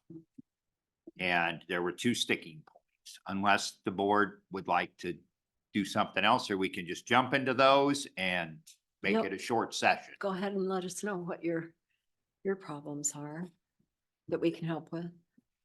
Well, I don't know that they're, okay, let me rephrase that. Yeah, there's two that we seem to have some division in throughout the group, are not just the, what we've heard from the public and everything else. But again, nobody's strong on either one of those. And those two items are the short-term rental and proportionate share. The last time we thought we'd leave them all in. Again, if you're asking my recommendation, might be easier to take them both out. But again, I gotta leave that. Now it's. And as I've heard some things, I've had some phone calls, so I did some, but I want to qualify it. Is it true that those absolutely aren't required in the work you were doing, and that's some additional things that we layered in? Yes, those are not required. Okay. And I, for one, hope to not have a sticking point. You worked very hard on this document, and it's been a long time coming. And being a fan of not kicking things down the road, I hope we can have some discussions to maybe help you. I think for me, digging into the short-term rental, reaching out to legal counsel, I think, I know it won't be a popular comment out of me, but I stick for what's legal and what's correct, no matter what the subject or the situation is. The short-term rental is a moot point. We don't have a short-term rental ordinance. So adding that in, all we're doing is layering in something that might be a controversy for your document and then later for us, because if we get through the short-term rental ordinance, then we're going to have to come back and amend your document possibly. So we could go the other way and wait till we get our ordinance and then add in what that would be. So for me, that is a problem. I feel the same, if you don't mind if I speak first, about proportionate share. The payback on that is 50 years down the road sometimes. And the benefit from it is very, very few. with the fact that if there is a benefit and even waiting for that benefit, we're gonna have to layer a whole new group of people doing accounting and bookwork for the county. So that costs us more to manage something that has an iffy payback. So if both of those are expendable to help you move forward, I, as a commissioner, would say err on the side of sensibility. Yes. Thank you. I have one question before I comment. I noticed the short-term rental here now has a new definition, Yes, and I would like to know where that definition came from. RCW. We were asked by the board last time to Mhm. put a definition in. And so the decision was to use the RCW. Mhm. So that's where that came. Because we didn't have one in. And so once we put it in there, we, we agree, and I still agree with the conversation that if you put something in, you need to define it. We didn't the first time, so we had done that. And so the last forward, we wanted that stuff in. Okay, thank you.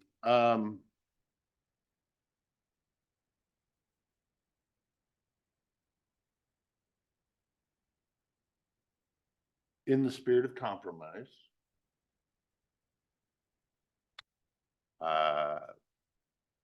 if it helps move this along,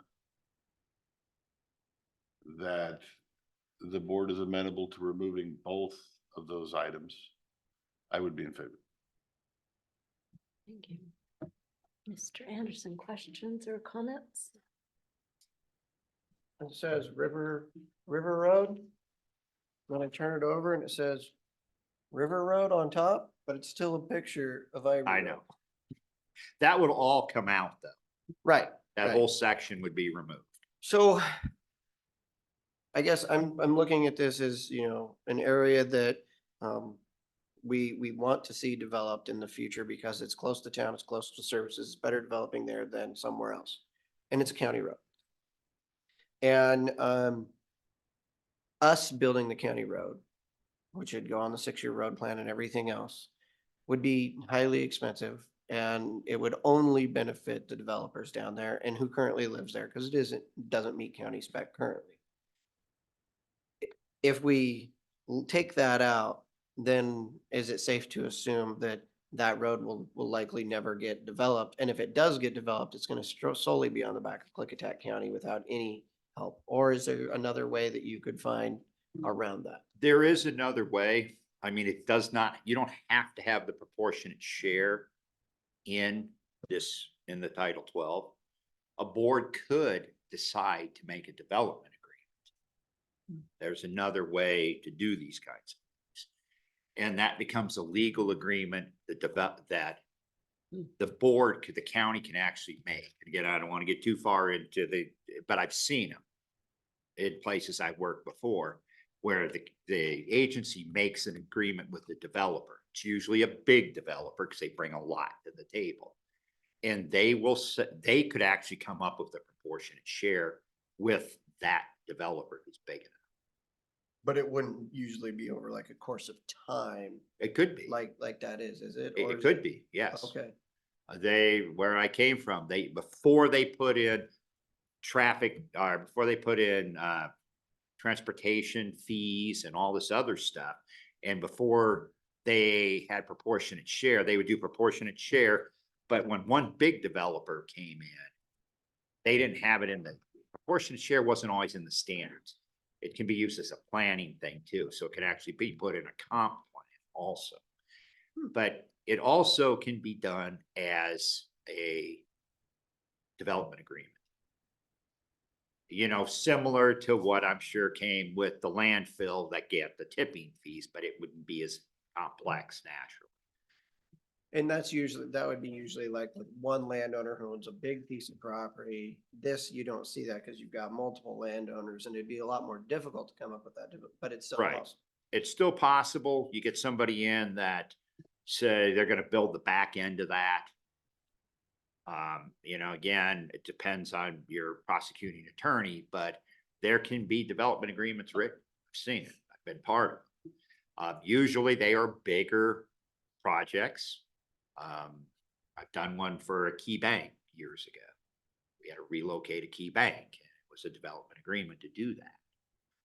But it could, if somebody came in to Irie Road and said, look, I'm gonna develop, I bought the back lot and I'm buying this other big lot.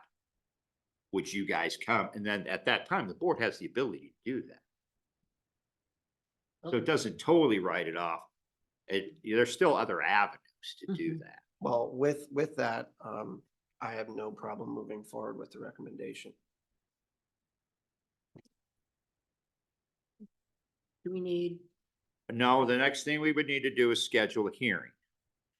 And at that point, until it's actually, the board votes, we will take that piece out. We will provide those two pieces. We'll provide the board with another copy.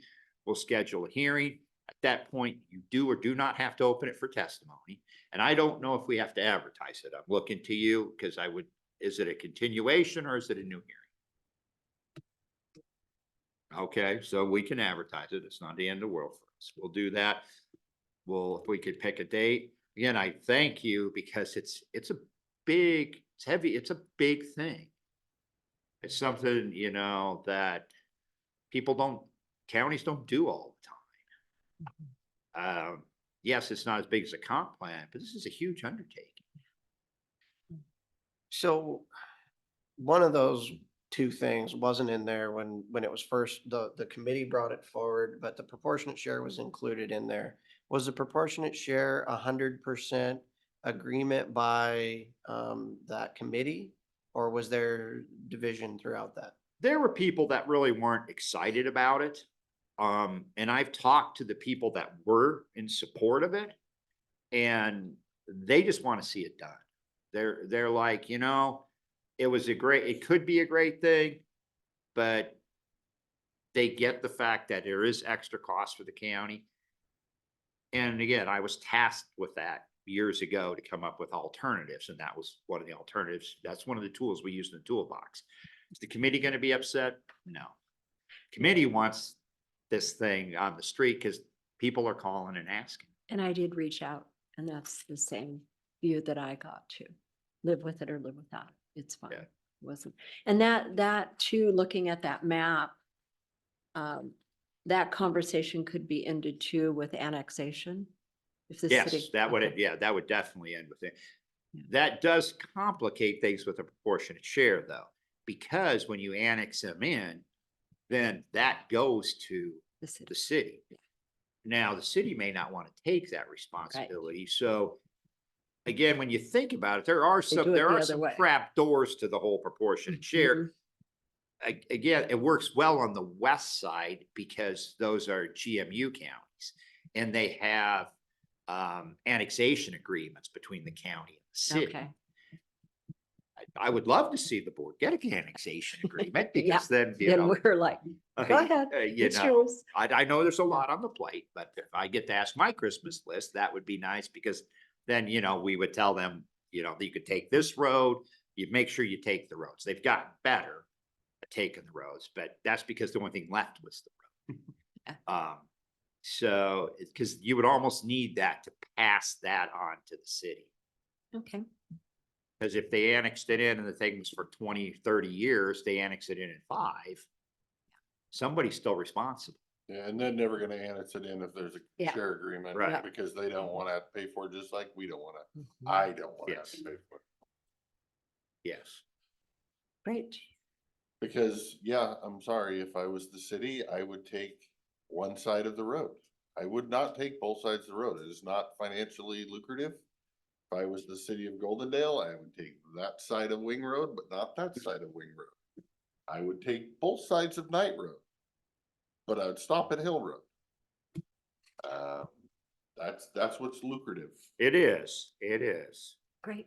Okay, last question I have, turnouts, so it's 70 feet total from tip to tip, and then it's 500 feet in between? And is that from tip to tip 500 feet? I Because- believe so. So, Yes. so from the end of one to the start to the other, 500 feet, and then Yes. it's 70 feet around, and then 500 more feet. Yes. Wow.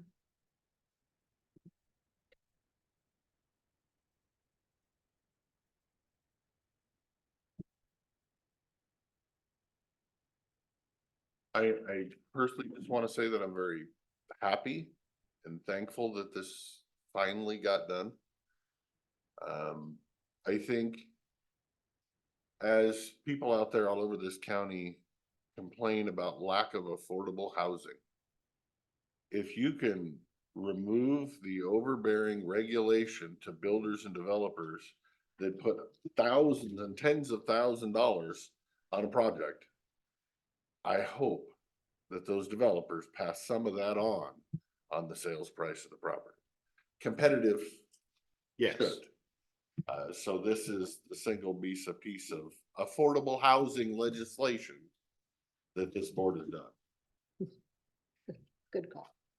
It's a big thing for the board. I mean, again, people don't do these every time. Like Commissioner Christopher's reached out to by counties to see these things. We've been hit up because this is our huge undertakings. You do these once every 20 years, if that. Great. Anything else? We have one more thing I want to, so we'll get with Elisa to schedule the hearing. Yep. Okay, so we'll get a board packet together for, I guess, the following week. Unless we could bribe you with some chocolate or something. Does the board feel it necessary to have another evening hearing on this or just another 1 o'clock hearing? It's my opinion, 1 o'clock. Familiar with I how think, it There works. wasn't a whole lot I of think, I mean, testimony this time. there's not a lot of testimony, the fact that we've already had one, and the fact that you can write written comments, which are usually far more effective than coming in and giving your piece. If it's on a package this thick, it's written comments that matter. I'm Yes. fine with a 1 o'clock hearing. I said, we've reached out to all the community councils, all the fire district, they've all had copies. And we had one that Nathan and I actually spent a couple hours with going over their comments. Okay.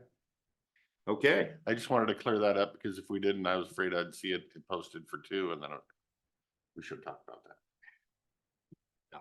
I like that. Good. Okay, so we will do those, get those back, and we'll leave draft until the actual, I believe we have to do by ordinance, so we'll draft the ordinance for that.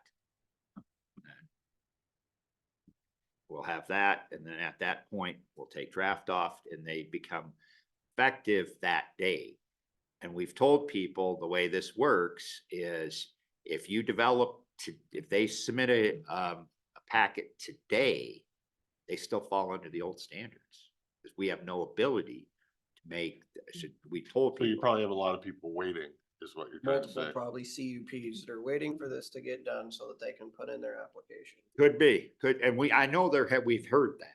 And some people have gone forward and they're like, well, then can I come back and I want to, no, you can't yes, you can resubmit, but you start all over again. Because we don't have All over again? yeah. We don't have the ability to, we can't do that until the board actually approves the new standards by ordinance. They don't become effective. But Nathan tells them that Yeah, these last couple months. You I've make been- Nathan be the bad guy. well, of course. Oh, yeah. He likes the black. Yeah, the last couple months I've been at least letting them know that we're getting closer to the end.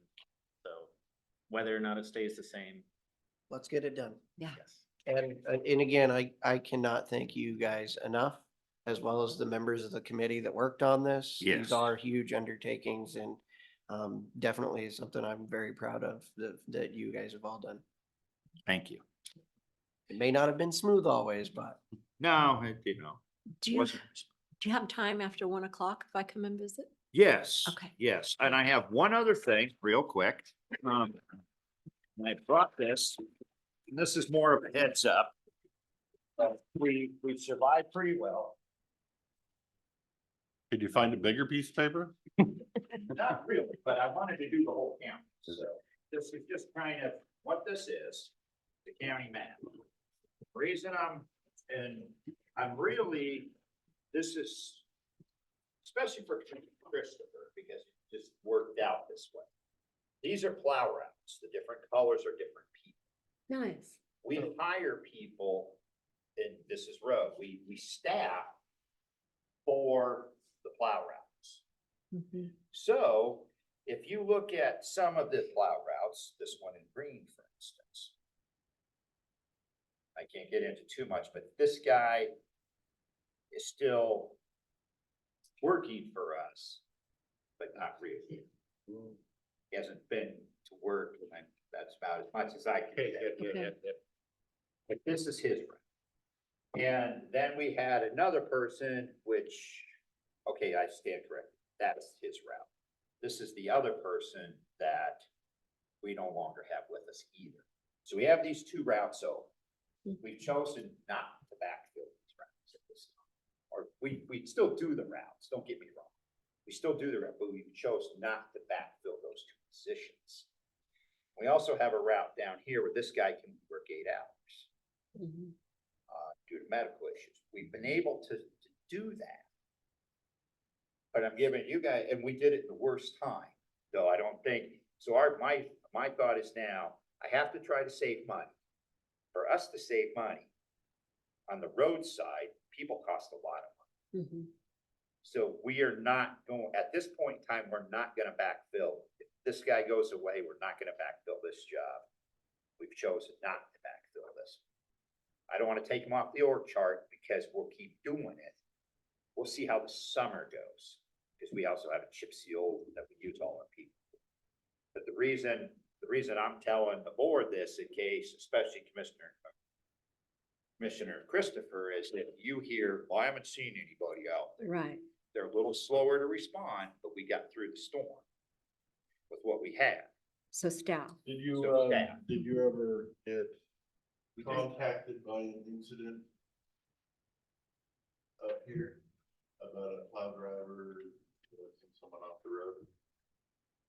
I heard a couple, I did not hear that one. I've heard other incidents. I mean, minor. I wasn't sure if they would contact or not contact, so. They should contact. I and then we advised investigate. them to contact and investigate. I just didn't know if they got over it or not, so I was curious. So what we did to backfill this, some of this is we got a contractor on the real bad days. And they picked up some of this, and even some of this.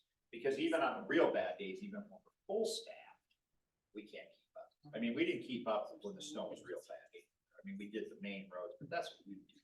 But we're gonna say, you didn't get me for like No, 4 I days, always- and I'm like, they're busy Yeah. on the big stuff. But I mean, we're still staffed as well as any other county. What did you say? I mean, yeah. compared to like Skamania and the numbers that they have, we True, but keep things. we do a lot higher service stuff, and I forewarn you that that wouldn't be very popular if not, because the residents are used to that. Right. Skamania County closes. They're just closed, yeah, let's close them down. And I mean, we've had complaints about somebody on stats. I got a call from somebody from stats. Well, we wanna drive, ultimately. What drives down? Well, yeah, we wanna go, their log trucks and everything. Where's community close this thing? They close roads that actually go to houses Yes, in Skamania. yes, we don't do that. We plow everybody. It may take a few days, 4, 5, 6 days sometimes. But to get to everybody. There's a lot of local. These people do a lot of complaining. They do, yes. Do they, is there a problem during that kind of time if the local goes off their driveway, goes on the county road, opens up down to the neighbor or? And we haven't people have done some of that and we're okay with that. We don't encourage it just because we can't. If we start telling them we'd like you to do that, something happened. They have a liability. Right, if people call and say, well, I went out and plowed, I'm like, okay, I don't really want to hear that. Nice of you, but we don't ask. Well, that's what I said after I Yeah. cleaned up mine. I probably shouldn't have taken responsibility for that. Just in case somebody did something and then sues me because I moved a drop of snow and they got confused and went off the road because of it, and it's a liability. And the other thing we've heard, and I don't know if any of the boards heard, we do not pull people off. And a lot of times I got a call from somebody, it's like, well, your guys, they drove right by me, they didn't come here. Matter of fact, they didn't pull out the guy's wife. No. He said, if something happens, we own your car. We're not gonna own your car. You could have did the damage going into the ditch, so Yes. you're gonna blame us by pulling you out of the ditch. Exactly, so we don't pull people out of the ditch, we'll call a tow truck if we, we'll ask them, you want us to call somebody for you? That's it. So that's kind of, as long as you stop. They'll stop and they'll say, we had the guy get irritated, we stopped. And he's like, you're not gonna pull me out? No. Oh, you should be. So then the next guy came by and, he said, well, he's flagged down the dump truck and said, can you pull me out? He said, no, I'll tell you what, I can throw some sand down on the road. That's about all I can do so you don't fall down. What does it say?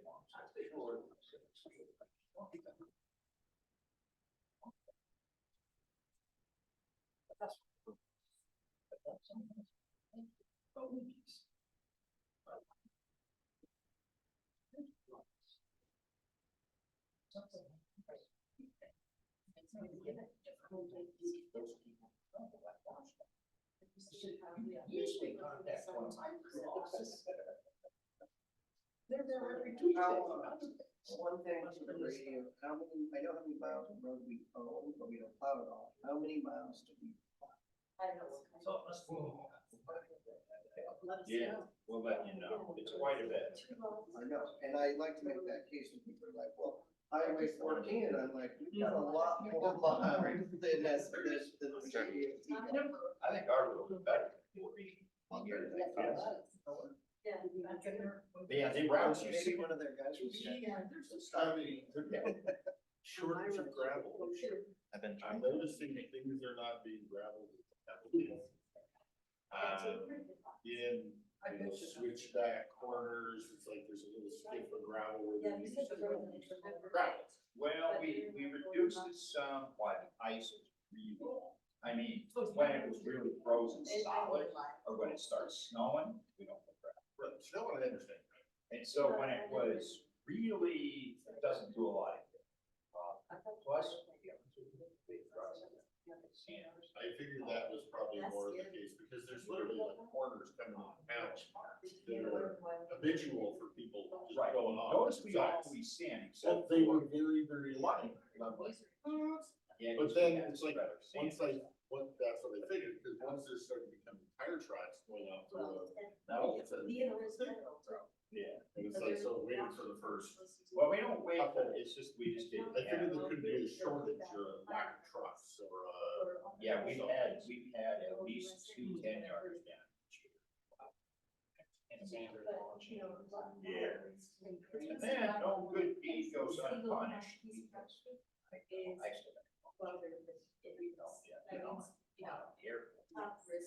And then one of his guys ran into the back. Insurance companies. What did it use? Damaged our sand. Take the sander down, Well, no, our guys fixed it. but so it just bit something. It bent it, yeah, and they straightened it, but it's still not the same. I mean, it worked, but I got to check with our mechanic and see. They'll check here, probably have to wait 2 hours in the shop. That's cheap. Right.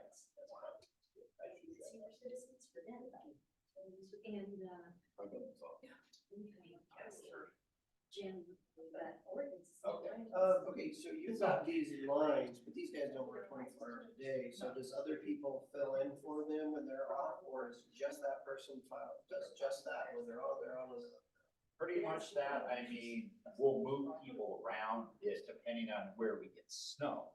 If for some reason, we don't get snow on the river, and sometimes we don't, we'll get snow up in the higher country, then we'll move some of the river people, we'll move the person to help them back.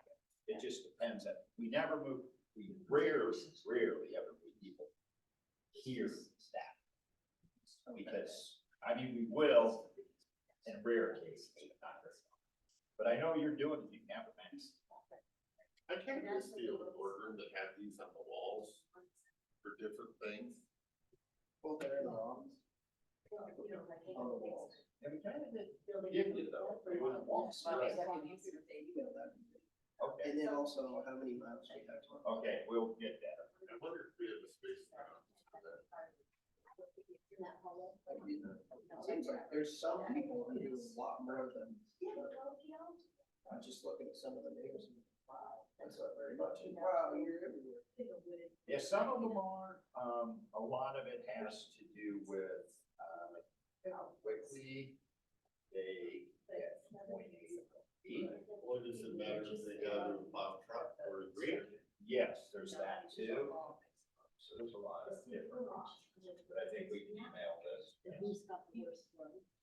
Yeah, there's that too. How, Can you give me any kind of an update on plowing or winter road conditions or anything about that with the new road surface? we had our challenges, we still do. And I remind people, Courtney was not built for winter. And we are looking at that as a potential to actually, when it gets ice, close the road. Because people live with it forever. Summer where you really, it would be similar if we ever built through. See, that is my biggest problem with Courtney, the size, the grade, it's not gravel anymore, it's black ice. But they're gonna still try to go down it whether you close it or not. Right, no, that's true. People Yeah. still try. They At still least you're try. helping them. Yeah, but if you close it from the top, now you only got 4 residents dealing with it instead of, We didn't actually. I worry about the liability of them blaming us, because it's too tight, the grade's too strong. You didn't get a gravel truck on it, they go down pretty tight gravel truck trying to go down that thing. We actually did, we did have some challenge. That not, we didn't lose anybody. And I think that for the most part, people that live up there know. If you drove it once in the summer, you know you should probably drive it in the winter. And we looked at it, one of the supervisor there, we drive the thing every day. Just to see. Granted, he's paying on all the tires too. But he checks it out and see, and we're gonna discuss that. So protocol. Better than it was. Yeah, it is.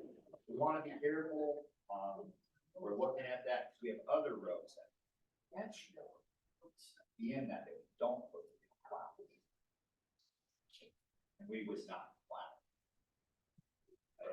I mean, because, That's my worry, is it better to just not have a winter program for that road, and that way we're more hands-off?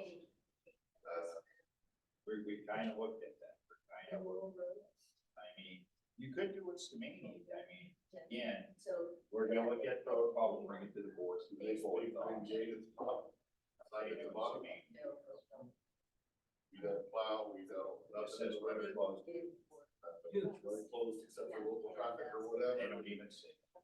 Just the. But they have people that live. Well, on those, they do different closures, but the roads that connect through, like stats, like we got here, that connect through, they just put gates hard, they just close it, you don't go for the whole winter. As soon as it starts snowing, they go in. Us, I would imagine we would need to gate the top, and let people enter to the bottom if they live there. If they But would if it's signage at the bottom that says the road's closed, yes, you're on your own, and technically that should, road closed for food trucks. yes, and that's probably what we do, because again, we have Skamania, they've been doing that for a long time. We have people that may not live there, but they still have property there, they may want to run cattle, they might want to check the property. They may want to just go out. I'm just thinking that might help us reduce risk of liability. But are we really liable though? During the inclement If weather? you're 1% liable, you're fully liable. We could be liable for anything. To be honest. But we haven't had that be an issue before. Okay. Thank you. Oh, yes. Road levy and the fact that this be at least a bit of a kind of the road insurance. Which now are the digital signature. So. that means share it and then they email for it. And I just got an email on snow removal I'm gonna forward to you.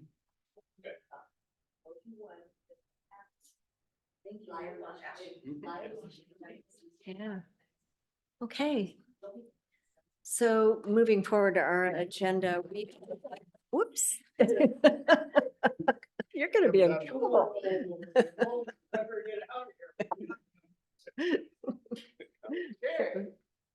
That was good. Yeah. But, Oh, yeah. yeah. Sections to the hallway. Do you want, we're gonna continue, Jeff, do you mind conversation in the hallway? Yeah. Okay, thank you. So we don't pick it up. Yeah. So we inadvertently had rescheduled and moved some things around, and I had asked Jen to do some extensive work for us looking at costs of coroner. And we went ahead and moved it to Tuesday and had our discussion, and I kind of left her hanging, so I have to apologize. So we did fit you in today, Jen, and sorry for the wait. But I value the document you did. You did a lot of work. Yeah, thank you. Yeah. Let So, me and share. Elise, did you give those to the guys, a copy of that? Okay. So we have a copy in front of us, Jen, too. Oh, good, you have it on the thing. Yeah. So I just shared the screen of the document that I had emailed to the board last night. I have some additional information from after my email was sent to the board. I received a call from Whitman County Coroner last night. We had a great discussion. So I'll just go into basically a recap of the analysis that I had sent that is on your screen. As Commissioner Zoller has stated, it was requested that I be available today for continued discussion regarding the coroner. This has been a topic of a discussion since late 2022 from between myself and the board, as well as the prosecuting attorney and the board. As a recap, as of January 1, 2025, the board needs to determine whether the coroner position is going to be an elected position or an appointed position, as well as an office or a department needs to be structured in place with a budget. With hearing prior discussion of the board debating elected versus appointed and our joint regional effort, I put together a very rough estimate of a budget for the 2025 year. This estimate includes office furniture, a copier printer, 2 FTE, and the use of the new break room or the old HR space in the courthouse as an office space. I use that because that space came up in discussion regarding the coroner a while back. So I just went with that. So as you can see, if you went with elected official or an appointed, the cost will be roughly the same. Now I do have more specific numbers as of last night or early this morning from IT. There will be an additional upwards of $7,000 for computers, monitors, phones, and all of that to go along with this. So keep that in mind. That would be initial setup cost.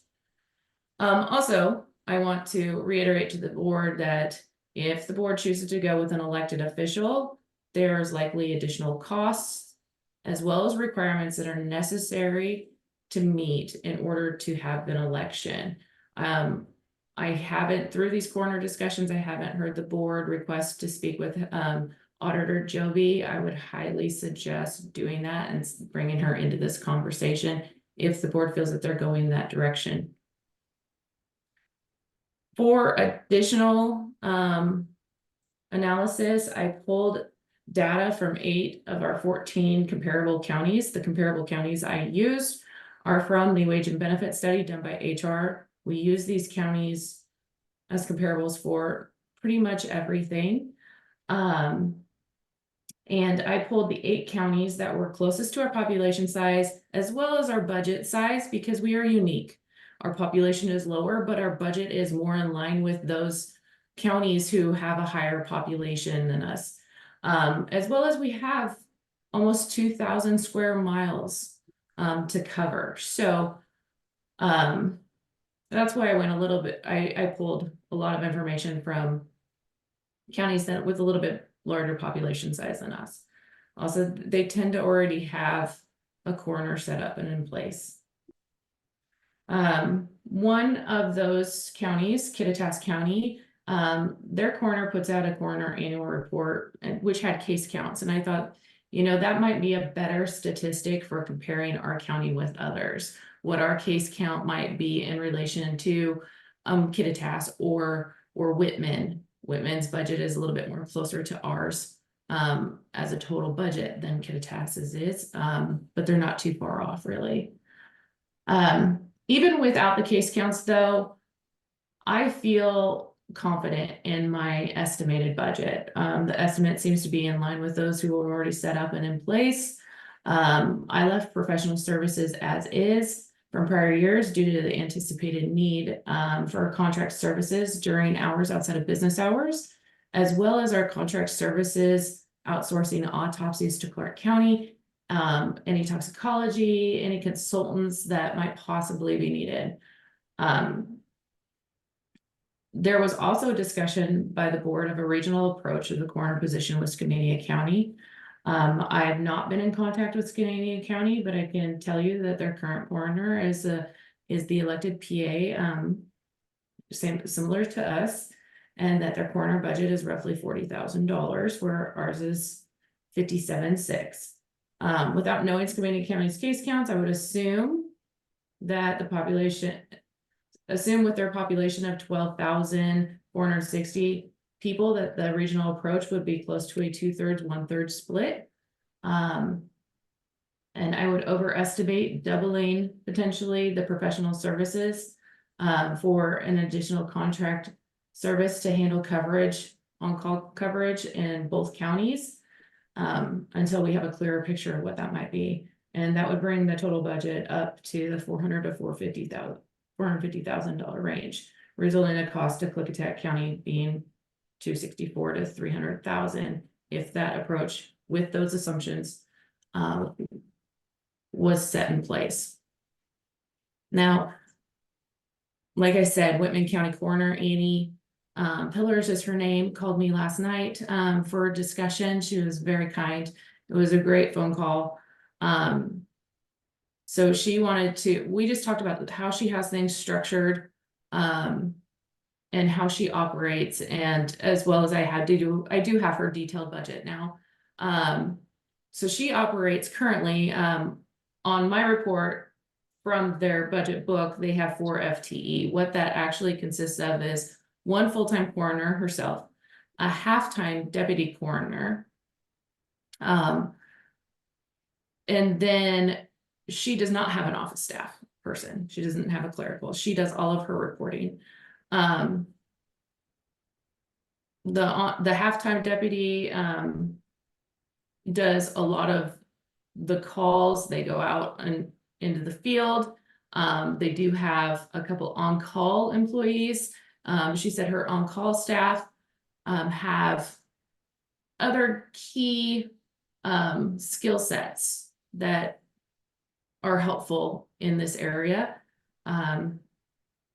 She, like I said, she handles all the reporting, 0 office staff. Autopsies are also contracted out just as we do.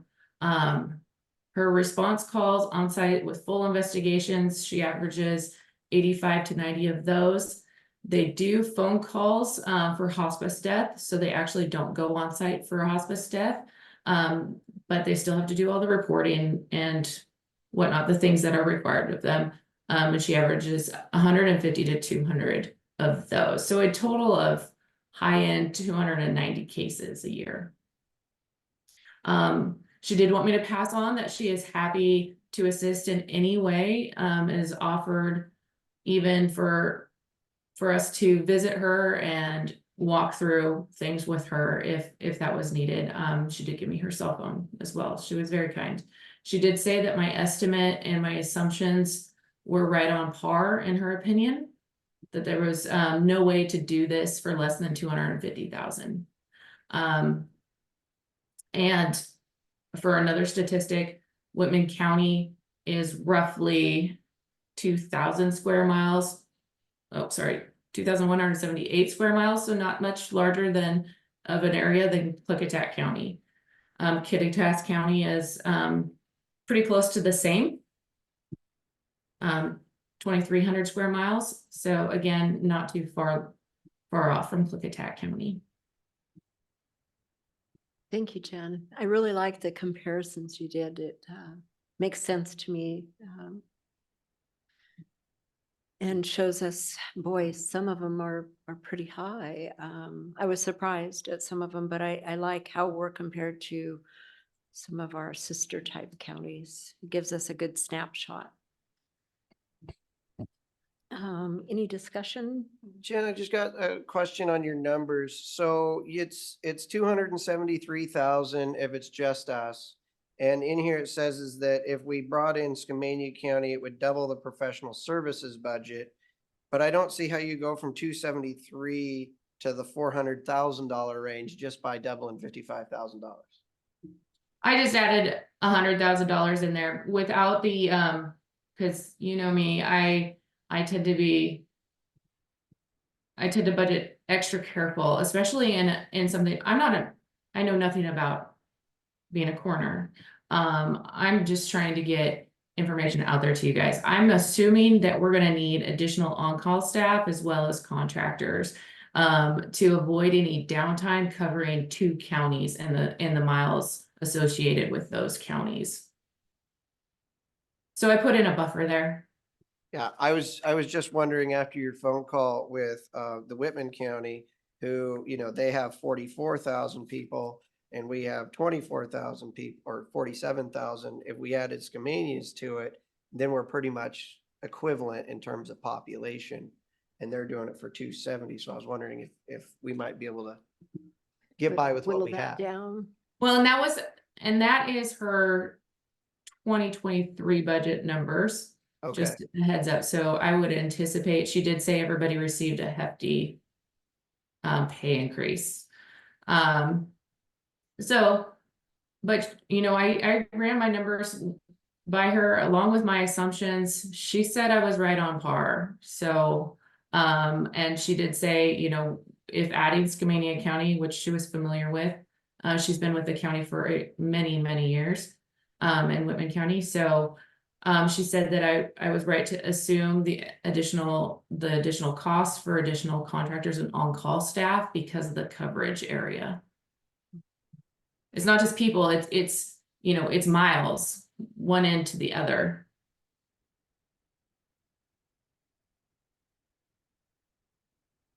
Boy, we've been getting a deal for a long time. Yeah. Oof. Mm-hmm. Dan, did you have any questions? Questions? No. I just say thank you very much, Jen, for this. Great job as always. Oh, you're welcome. And just so you know, I reached out this morning. I didn't have as much time as I would like. You know, a couple weeks would be great. 3 weeks would be even better to really put together a full analysis. So I hadn't had a chance because I was scrambling to really reach out to the prosecuting attorney's office until this morning. Because I didn't, you know, I really just wanted to get a budget in, you know, some sort of budget in your guys' hands first. But It really helped because I had no idea. So the numbers really help. And this will be the first time we ask. We'll be back when we make a decision. It sounded like Heather has advice or questions for us. And in making that decision of going elected or appointed, I would like to ask that we set a time that Heather could visit with us. I don't know if she's on Zoom and wants to do it that She is in Olympia Okay. currently and has been texting me since last night. So because I name dropped her in my analysis, so I let her know. And that I was going to make sure that you guys reiterate that, you know, please bring her in on these discussions when we're talking about potentially an election. She's the expert, so she does have Nicole online. If you had any questions, Nicole might be able to answer. But otherwise, she should be back next week. Okay. Anything for you? Anything else, Jake? I'm good. Thank you, Jen. That helped us move forward a lot faster. We're at square four now, I feel like, instead of square one. But I appreciate your work. You did a lot in a little bit of time. You're welcome. Well, I had to put off everything else, so Thank you. you're welcome. Okay. Lisa.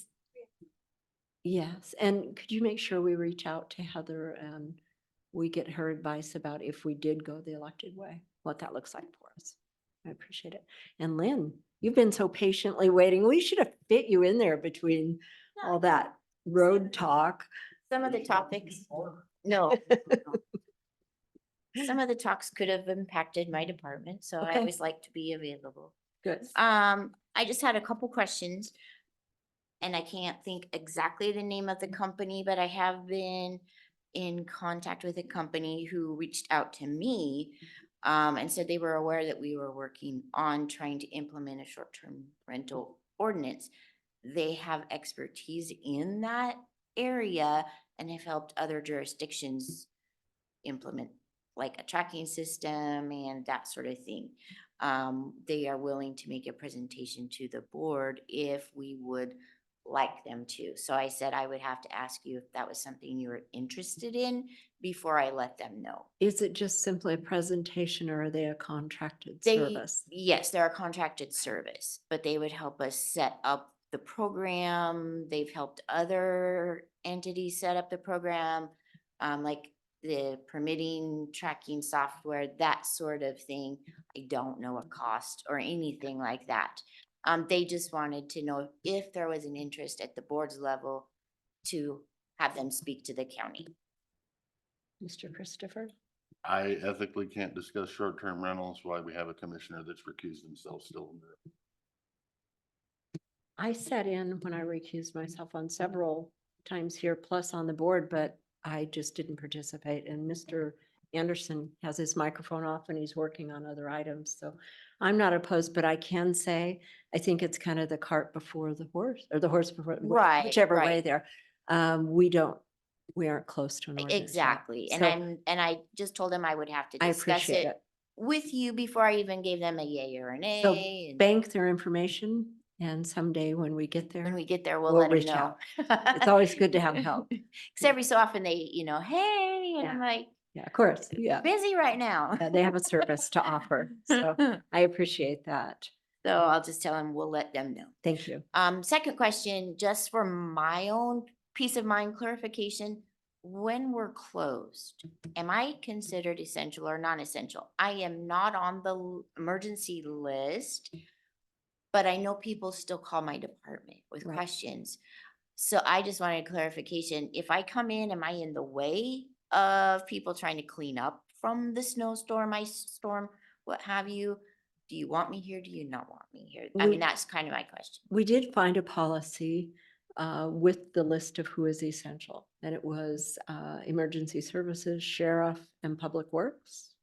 But we're going to be engaging in conversations here pretty soon about updating those policies and how we actually have department protocol. What do you do in your department when we have these questions? I can say I was very thankful, and probably including yourself, even though we weren't here, everybody pretty much worked. They worked at home, You have to keep that. You have to keep, I mean, the It's nature still- of our work, we Right. cannot work from home because all of our files and records are here. So for the nature of what we do, that's really hard to do. There's a few things we can do at home. and when we develop that new policy, we're going to reach out to each Okay. department and say, how does Okay. this work for you? What do you see? And what can you help with? So we'll be talking to you. Okay. Yeah. All right. I just didn't know, if it happens again in a month. Yeah, I know. You know, I would say that currently, in my interpretation of our policy, you are not an essential employee. Correct. because You're not police, fire, medical. public that's works. how I was taking it, but I wanted to make sure, because I I love didn't want to that. find out the wrong way that I should have. And we had some directors that aren't named in that policy as essential, but they went ahead and did some things and they did go to an office and they did Right. just, because there were some things we couldn't let down on. Yeah, But and I that was- not, I might was- not be the case I with your was in and department. out and in and out kind of thing, but it's like, I Nope, know a you're lot of fine. people called and had no one answering the phone. Mhm. So they were like, well, why wasn't someone there to Yeah, answer my questions? right. And maybe we'll talk about that. Maybe there's an availability to transfer the phones during that time or something. Some Alrighty. people don't have that kind of service, so they can, but we'll look at that. Just kind of wanted to clarify so I knew what ground I Yep. was on, so. Yep. All right, thank Okay, you. thank you. Thank you for asking. So-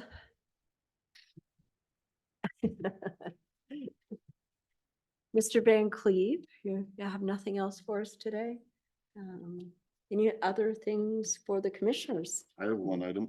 Okay, I would like to have a discussion amongst the board about under canvas, and I would like to ask the chairperson to ask the commissioner who's recused himself from under canvas to leave the room so that there's no looks or any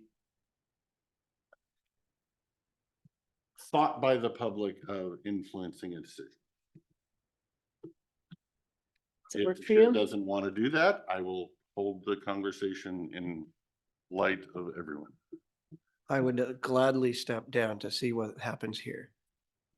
Thank you so much. And I have no, I have no qualms with Mr. Anderson being in the room, but, because I'm capable of judging what I work on or don't work on, no matter what anybody else is doing. But to move on, question, Not a question. okay. I would like to officially make a motion before this board to advise the prosecutors to not defend Klickitat County in the current legal action. I think that's a little harder question, Up to the order, you have to second to have discussion, or you let the emotion die. really, Those are between the- us. those are the- Okay. Those are the two choices. I will second so we can have a discussion. Okay. Okay, thank you. We have a couple of controversies with that right now. Number one, it's my understanding we're in current litigation. So being named in that litigation, I think we would have to ask the prosecutor, number one, where does that leave us? Does the board have that latitude right now to make any type of decision since we're already pre-litigation? And also, where would that leave the prosecutor in defense at that time? What would it be his suggestions if we came up with something like that? How would he have to handle that for us? Because he would have to figure out how to move forward in that litigation. We're already in it. We have no choice. So I don't know if we even should be discussing this because it is probably an executive session because it's current or pending litigation. It's, just to clarify, it's only executive session if the prosecutor's in the room. I mean, we would have to be discussing this. I don't think we should be having these Can't conversations. discuss it in executive session unless the prosecutor's in the room. That's what I'm saying. I think we need to invite, if you have this question, we need to invite the prosecutor. I don't have a question.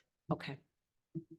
Then I can't move forward with this because I have to have that counsel on whether we should even, knowing what I know about legal, we shouldn't even be talking about this. Unless we do executive session and invite our legal counsel. I have no more discussion. Okay. Perfect, thank you.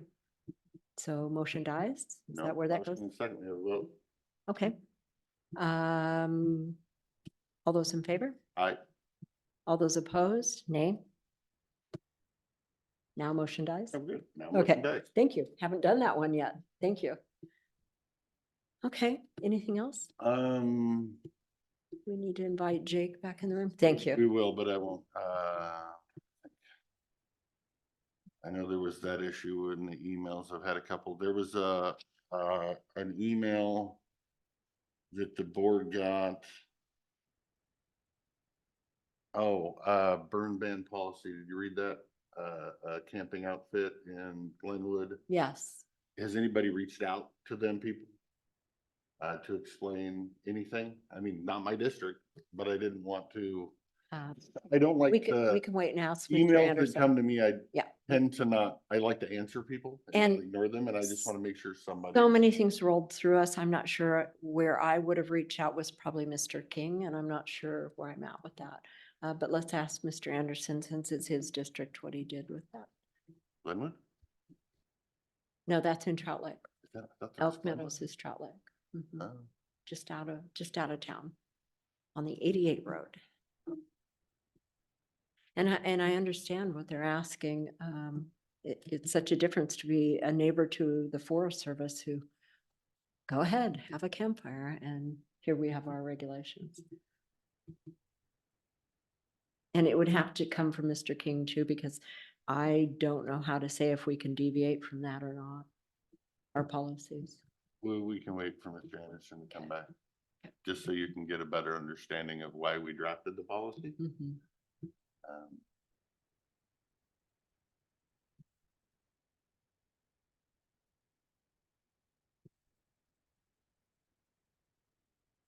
But yeah, those are the only other things I had today was this topic that needed an answer, the essential, non-essential employees thing that needed an answer. And I don't think there's anything else that was pertinent that needed an answer. I hope we don't get a February storm. Seen February's far worse than the rest of the winter. Well, and I have a river prediction thing because of where we live, and the 28th is slated to be our high water day. The 20th is when all the snow is gonna melt and flood everything. Yep, elevation's going up, Pacific storm is coming You're in. just lucky it wasn't today, because if it melted real quick, we'd have serious problems. 28th is not that far away. I'm watching. How fast it all melts. And they're talking about, they talk river levels and they gauge it by 8s and 9s and stuff. When we get to a 9, I really start worrying, and they're talking about over an 8 on the river level. So, okay. The question I had, Commissioner Anderson, was if anybody had answered the email on the burn ban for Elk Meadows RV Park. And Did you see- Commissioner Zoller wasn't sure how that whole thing came about. So I Oh, wanted to no. wait until you were back in the room. And I'm okay. I know how it came about. Well, for the public then. Okay. We decided to readdress the burn ban because the county had given a few variances Mhm. to the burn ban. And variances, put the county now at risk if something happens, if a spark comes out of a pizza oven or whatever else. The county is at risk. Any variance the county gives, if there's a fire, the county's now at risk and the county pays the fine. Which, if you can imagine, if a campfire goes out of whack and starts burning up all upon a spark or something, that's gonna be a big issue. So we removed, through legal opinion, we removed the option for variances. Mhm. So that's kind of what that is, and Commissioner Anderson can correct me if he feels I've misspoken there. But anyway, I like to respond to my emails, and since this one was in my email box, I have not responded to it, but I want to make sure somebody responds to it. Well, I think we need to have what? Great, thank you. And so I think we needed to talk with Jeff King and likely legal counsel, because if somebody has been given something way back when, they're usually grandfathered in, and these guys are asking for clarification. So I think we need to have a conversation with Jeff and legal counsel about it before responding. Otherwise, we're just spouting off. And that's kind of Think where, that's a, that's Mr. a King, good, well, I don't know that because I the would just, legal opinion of grandfathered in, I can fully understand, and if somebody wants to write the legal question there on, are they grandfathered in? Or are they not legally grandfathered in? I would be,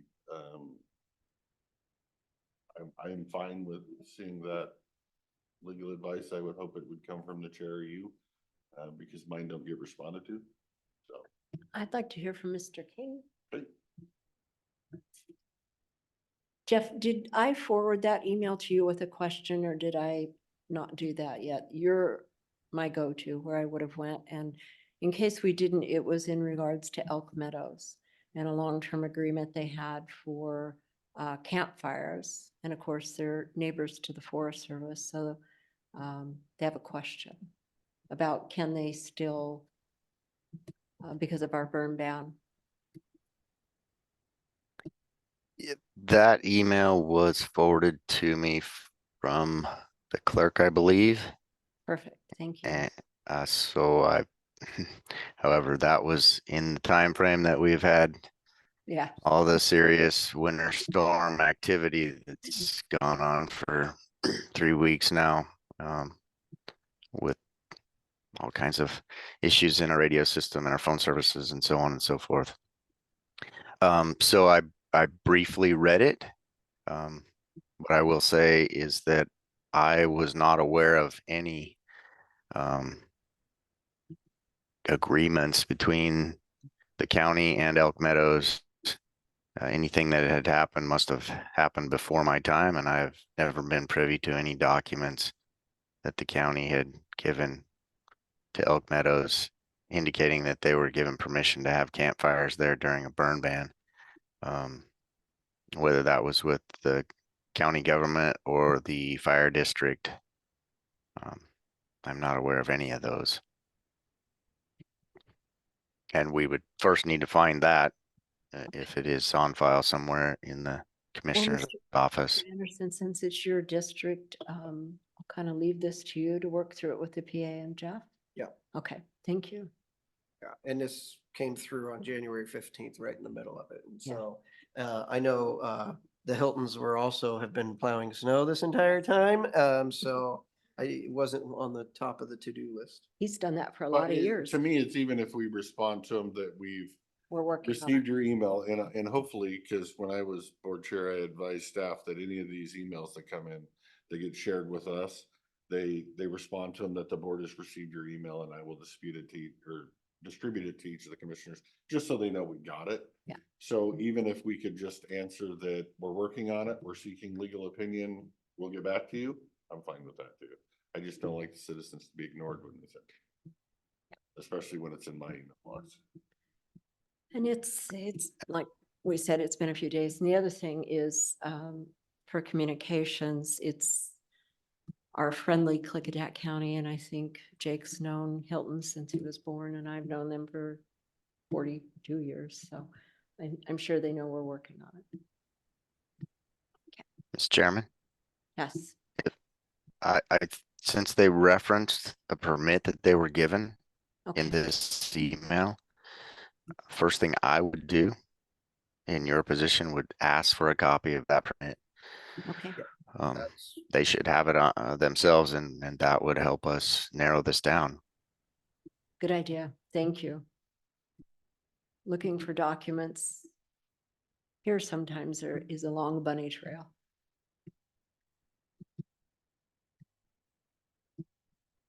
Great. Anything else, Mr. Christopher? Thank you, Mr. King. Nope, I am just, I know that there is no avenue in our current code to allow for variance, so if we did it, we'd have to rewrite the code again.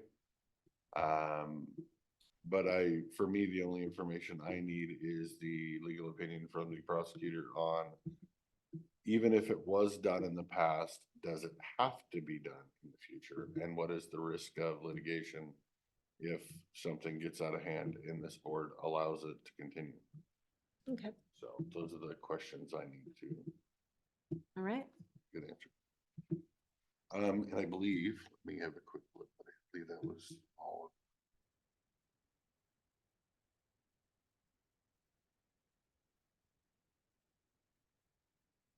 No, I'm good. That's it. Okay. Mr. Anderson, do you have anything else today? Workshop? Your plate is full now? Nothing that can't wait. Okay, that's great. So it is 11:39 and I will close the workshop for the county commissioners. Do we have to have a motion to close, I think?